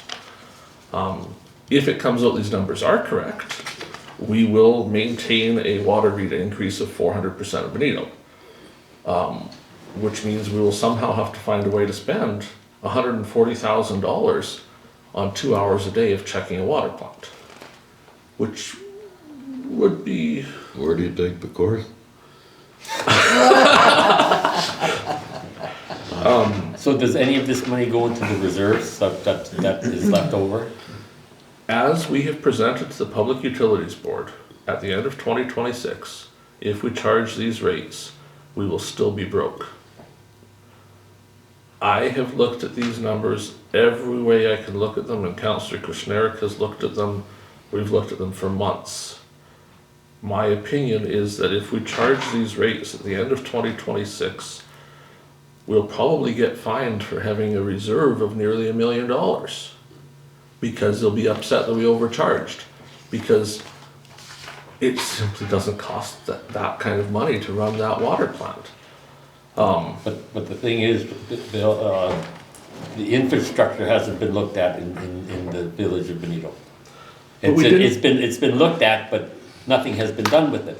We didn't propose actually any infrastructure spending in this. You know, where it comes to where we should be proposing, and we should. Yeah. We should be proposing setting money aside for. That's what I mean, like, can we replacing water lines and use things. any of this money for that, or this has to be all for the water plant? What we've told them is that this is what it will cost to run the water plant. Okay.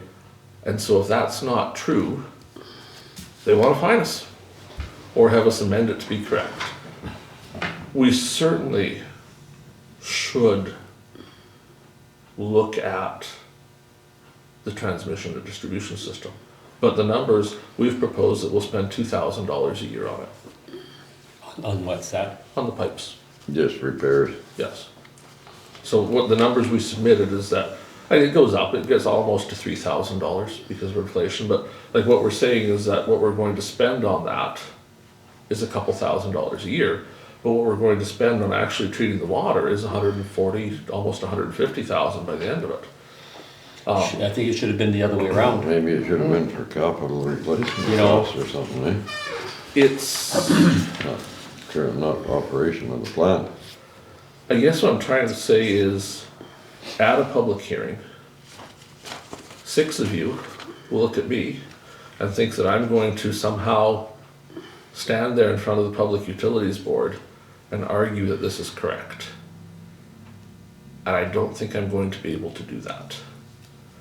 So we should look at doing some revisions, substantive revisions to this application. We will be on the hook for all of the costs of that public hearing, which will not be cheap necessarily, because of the number of people that complained about this application, because there was no consultation done with the public prior to the application's filing, because of the sizable increases, and quite frankly, because of the number of people that pointed out these numbers are bunk. Yeah, there's people pointing out in those filings, this doesn't make sense. Had we done those things, we wouldn't have to pay for a public hearing now.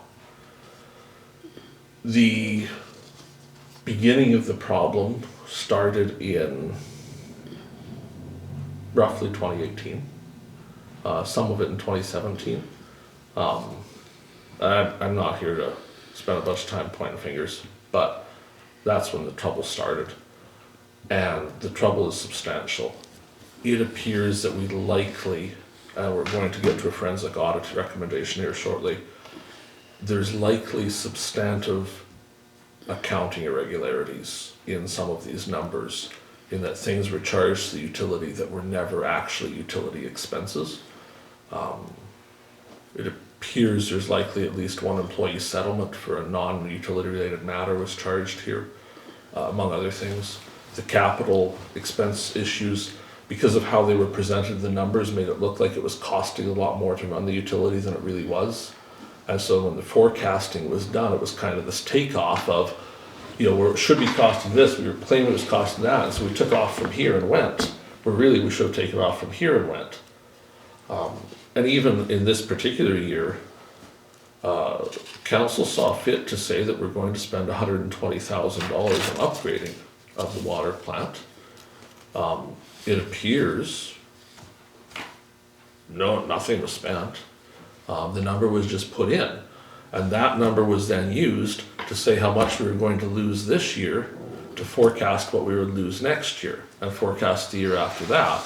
But none of the work was done, and even at utility committee, nobody has any idea what the expense was for.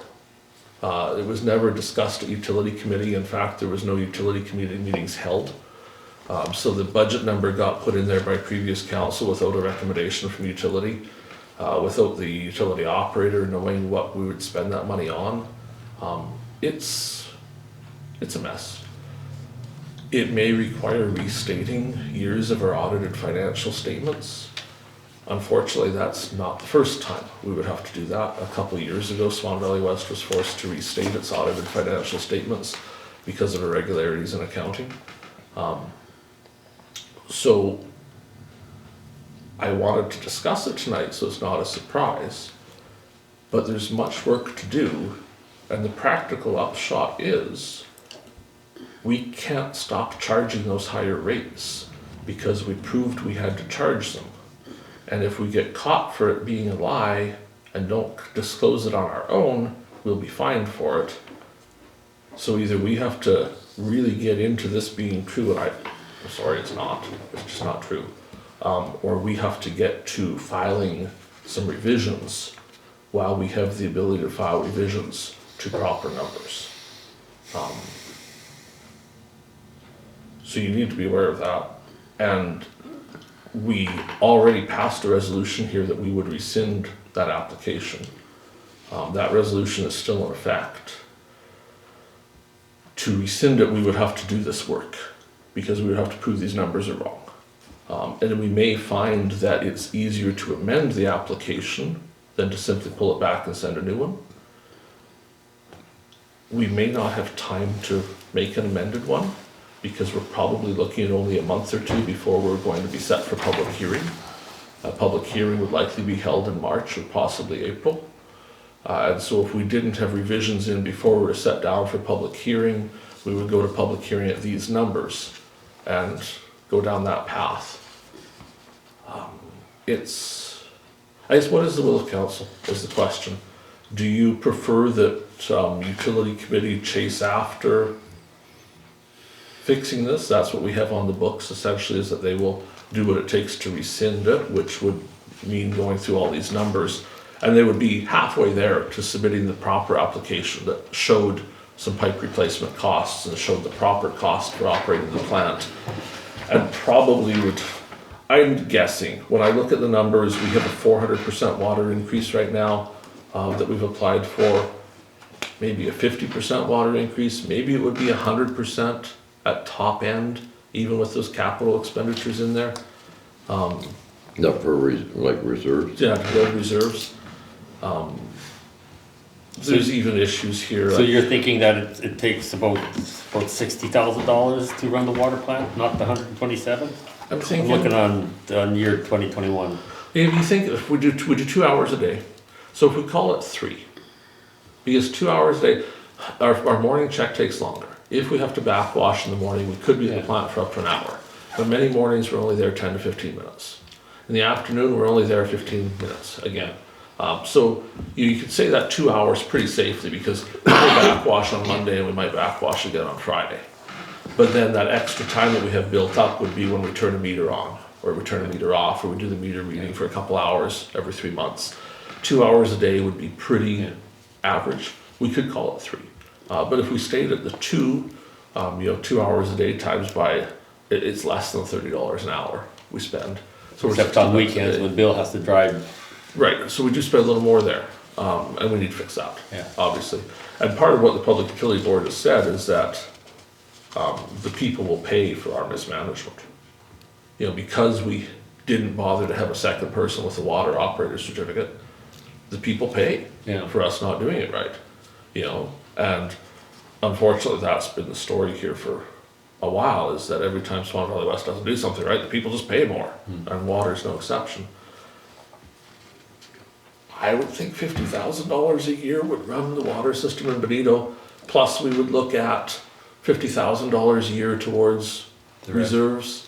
We'd be at around $100,000 a year, which surprisingly is what we used to be at back in the day. And we could grow that some for inflation. Yeah. But,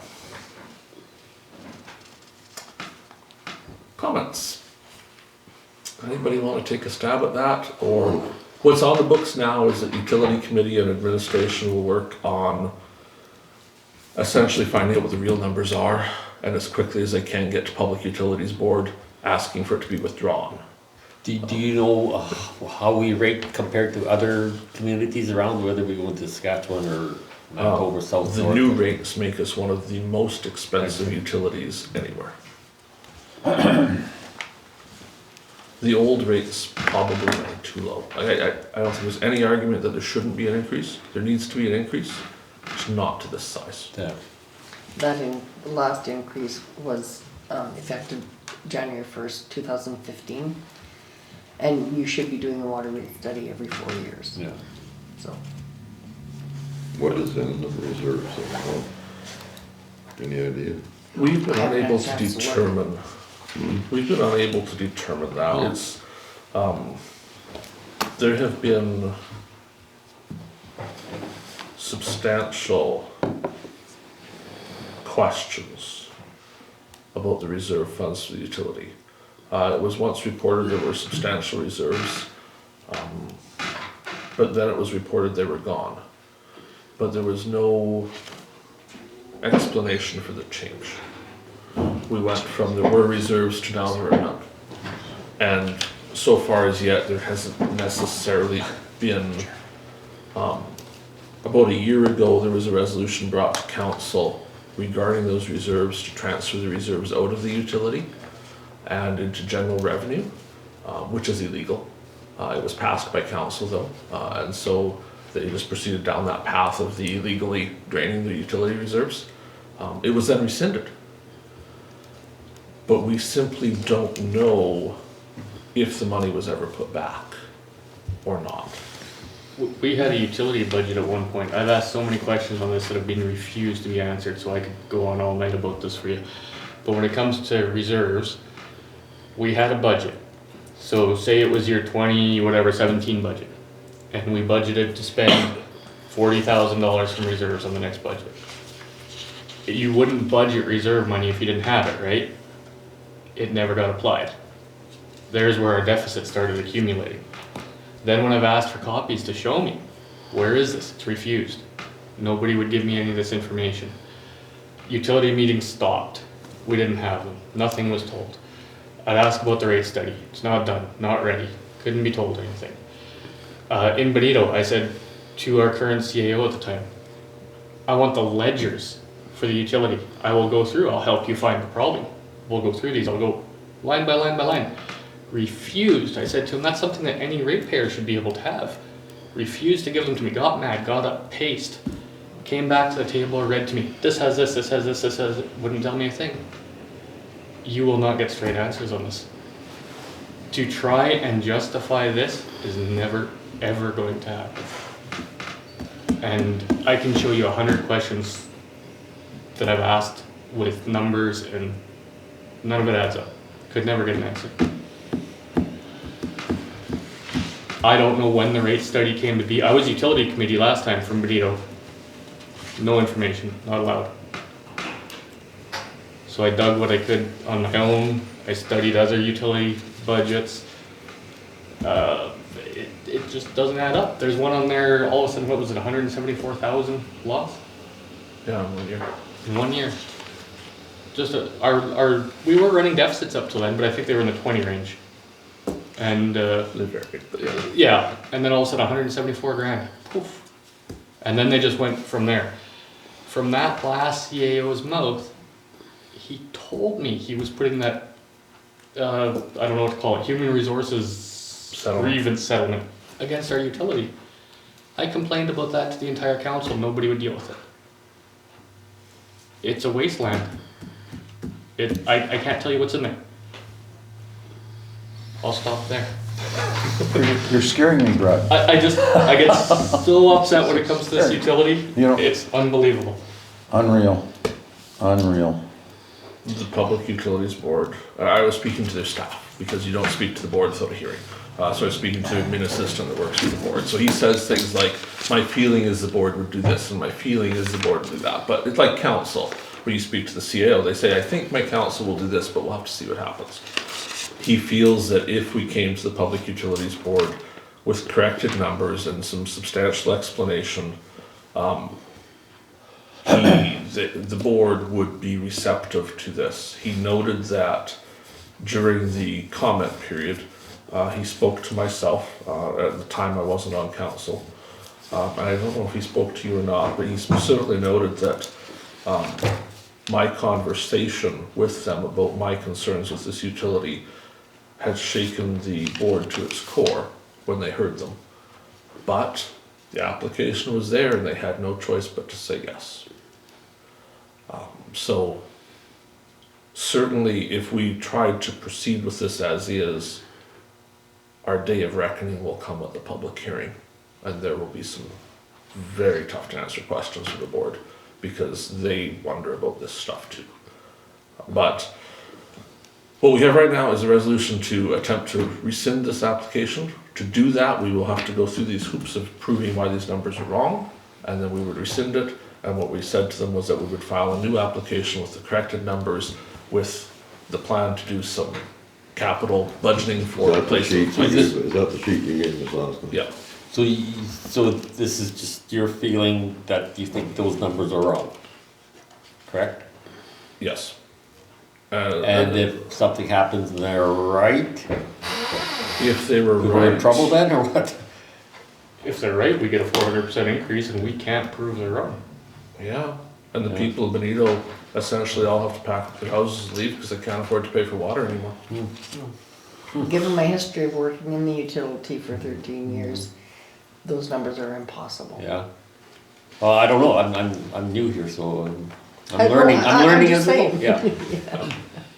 I think whatever it takes, whatever time it takes, you gotta make it right.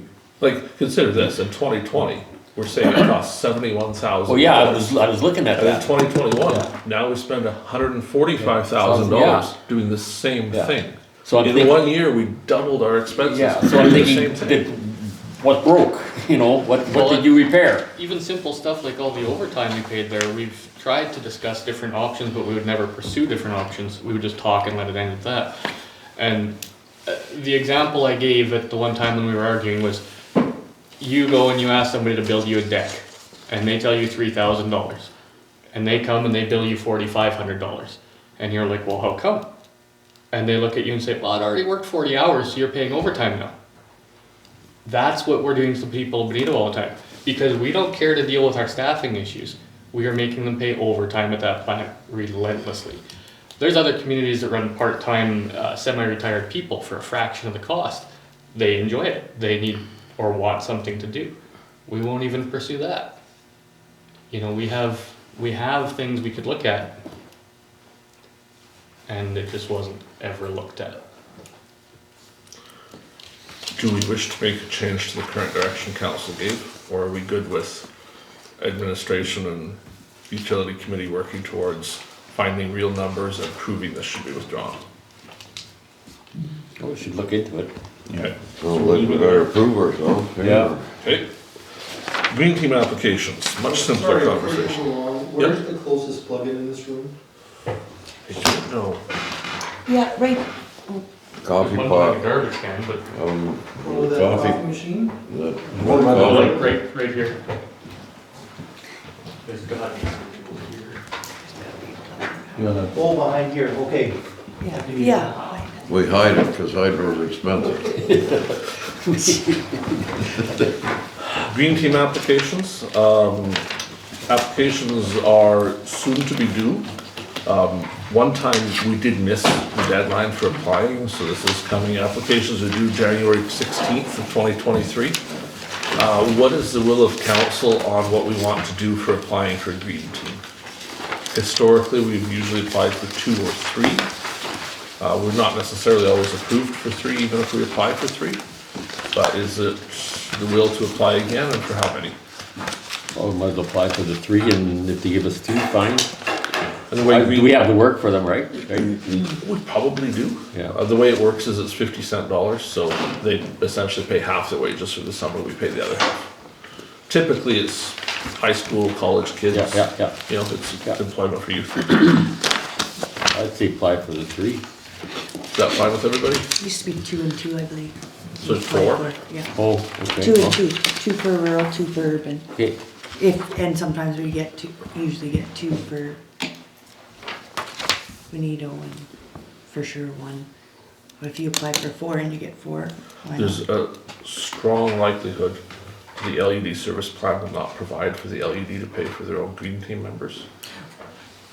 Well, then do 1 and 1. Share 'em. There's a strong likelihood the LED service plan will no longer have an urban rural split proposed. That will be proposed that only services that are delivered to Benito separately are billed for the LED, which will be a departure to how we built Green Team before. Up until now, say we had 2 for Benito, they would be paid for only by Benito residents. They would never leave Benito. And there were concerns raised in the last couple summers about the amount of workload in Benito and if there was enough work. Just judging from the LED meeting that was held, the view of the LED, you can sort of jump in there if you want, is that the service plan will look more typical in 2023 than it has for some time, which would, you know, in the LED world, they receive plowing, for example, their sidewalks, and they receive sidewalks. So those things are paid for only by Benito. But removing snow from streets, for example, is a service we provide to the entire municipality. That would be part of at-large taxes. So I just don't want us to get too tied up on 2 for Benito and 2 for everywhere else, because we might be applying for 4 for the municipality, because we are one municipality. Then you So don't, we yeah, could then apply you for don't 4. need 4, then No. apply for 2. And go for 3, I guess. 3? Yeah. I don't know how we wouldn't need 4. If Have we had ever work, had 4? But if you're saying that Benito doesn't need 2 people working there, that there's not enough work, that's what he just said. So if we're saying Benito doesn't need it and we're gonna share them, share 2 around. 2 go to Benito this day, 2 to go to Kenville this day, 2, like the same thing.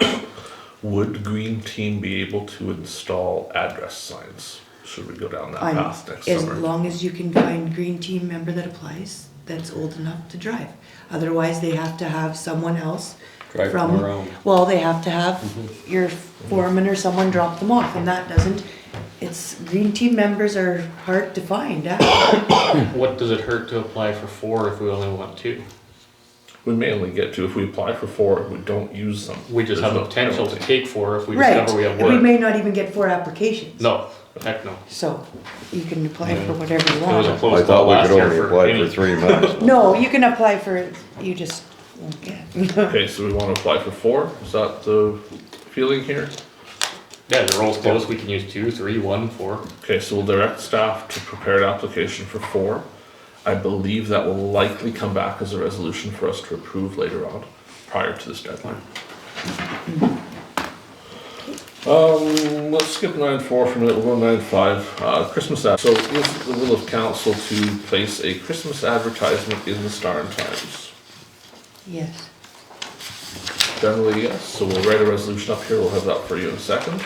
I do not have the pricing for this, but I believe this is the ad we ran the other year. Is it, Jeremy?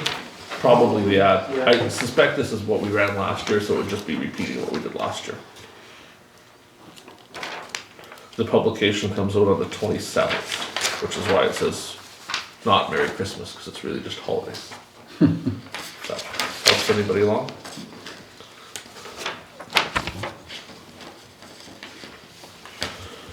Resolved that we purchase a Christmas greeting ad from the Star and Times. A mover, please. Councillor Blosha and Councillor Neely. Any discussion? Those in favor? That is carried. 9.6. Councillor McGregor may want to speak on this. Councillor Kushniryk and Councillor Burick have also spoken to me on this. Forensic audit. It's been requested to my chair a few times now that we look at options for conducting a forensic audit on the finances of Swan Valley West with a view to the finances as well as the resolutions that govern those finances. As we've discussed earlier tonight, there may be some call for that in utility. I can speak from experience on previous council that there were certainly actions taken that did not appear to follow the municipal act. Some of those were capital purchases of fire trucks that were done without a proper budgeting process or proper public approvals for them. There were also the questions we spoke of earlier about the substantial amount of money that moved through the municipality and resulted in naming rights for commercial entities that never directly donated to a project.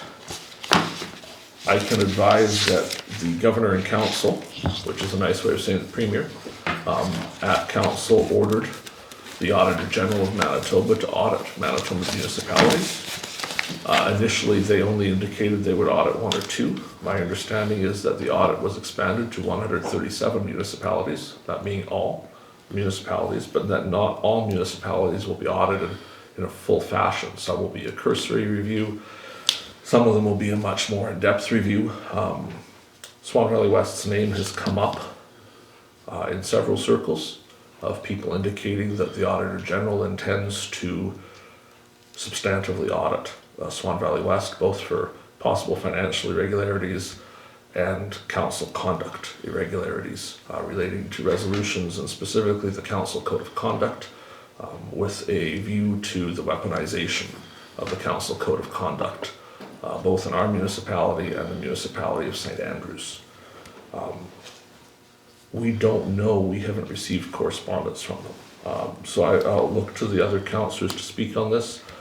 My initial take is that forensic audits are not cheap. They come with a cost. I would think if we wanted to go down that path, we would do well to speak to the Auditor General and ask their intentions. Because if they were to conduct a forensic audit on their dime instead of on ours, it may be beneficial. But Councillor McGregor, you are kind of a champion for this. I'd like to hear your thoughts. Well, I don't know. Just looking at what we've walked into here. Like you look at this, utilities, that's a disaster. Nobody here can say it isn't. But you need someone to explain it to you too. No, I know, but Yeah. No, I'm if it's done properly and audited, then it's really explained to all of us. And I think for us, it would give us a clean slate, and that's all of us. And my genuine hope is that everything's fine and everything's good, because it's the last thing we want. It's a big mess, but it seems like we need to have a look at it, do an audit, know where we're at, and just start at level 1, go from there. That's how I feel about it. And there were people during the election, granted, nobody ran against me, but I still did talk to people out and about, and they felt like they would like one. Some of the Anybody people else? that I did talk to, so I kind of, Thoughts from other members? It kind of gives us a peace of mind that we're all starting off, like RJ says, with a clean slate. We know what happened in the past and we just carry on. It doesn't fall on us 6 months from now if there's something wrong and we're cost for it. But anyways, it kind of scares me every time we have a meeting and the reserves you say are pretty low. Like, where's that money gone? Like, and then these bills that we all seem to be getting, they're all overdue. And we're paying them now, like, why all the late fees and bills and all that? Like, you just paid $210,000, it was way overdue. We just paid a bill that was supposed to be paid in May. Like, but the audit will tell us, like RJ says, hopefully everything is okay, but if we find something wrong, well, it's not our issue. Not our fault. well, it could be a guidance for us too. Yeah. You know, like there was things done like, not necessarily completely wrong, but not really the best way to do it. That's guidance for us too, moving forward. I would like to get some clarification.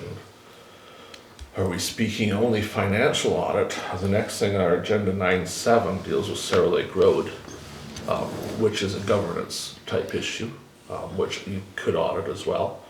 You know, we're going to hear more about that shortly, that essentially staff ran absolutely wild. And I have some numbers tonight to share about what we're going to have to do to fix some of those problems. So I guess I'm looking to those that are in favor of an audit. Are you talking just financial, or are you wanting to look at things like, how did we end up on somebody else's property building a road with no permission or permits?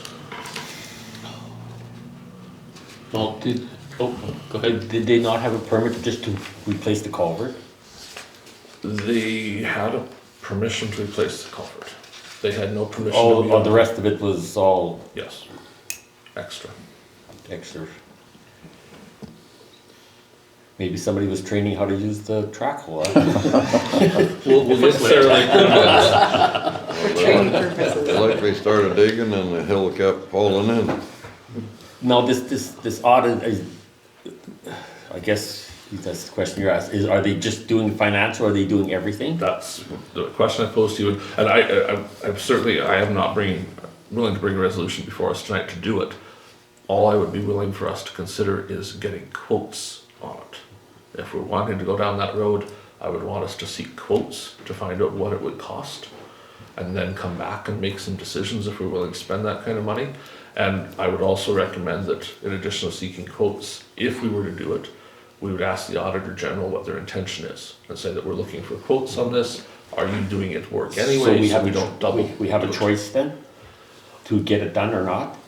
We there's no, it's The totally choice is optional. right here. Yeah, it's, you know, we're Whatever not we do. required to perform a forensic audit. We have to do a yearly audit, and that audit's in progress.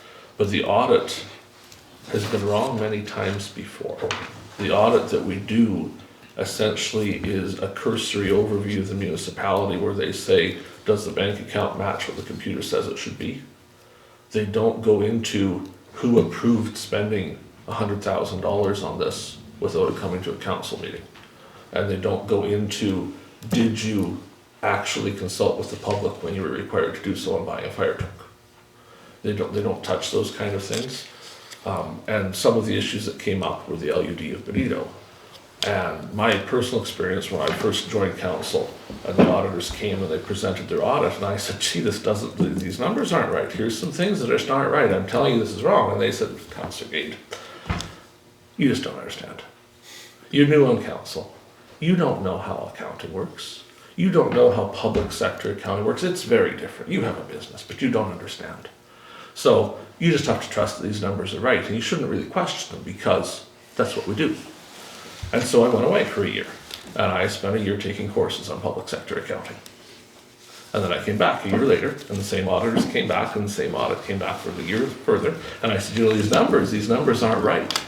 And they said, Councillor Gade, you don't know how public sector accounting works. These numbers, you just have to trust, but it's what we do. And I said, well, actually, I took a year of courses in that now, and I'll tell you what's wrong with them. And then Swan Valley West started restating their financial statements because the numbers were wrong and the auditors weren't catching it because that wasn't their job. We had to set our audit threshold at $100,000, which means that any mistake less than $100,000 isn't seen as a mistake to get a clean audit. So any mistake that's ever been made here, each mistake can cost $99,999 each and not be caught in our audit that we can perform every year because of our accounting threshold. Which troubles me because you can have a lot of very expensive mistakes. If you had 5 of those mistakes, it'd be $500,000 and it wouldn't show up in the audit. You'd still get a clean bill of health. And our audits, by the way, have not been clean. Each year our audits are coming back with substantive concerns with our governance.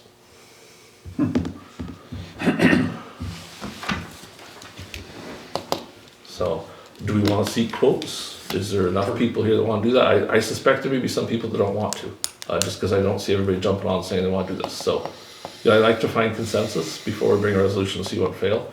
Do we want to bring a resolution to seek quotes? I'd say so. I'd get quotes. I just don't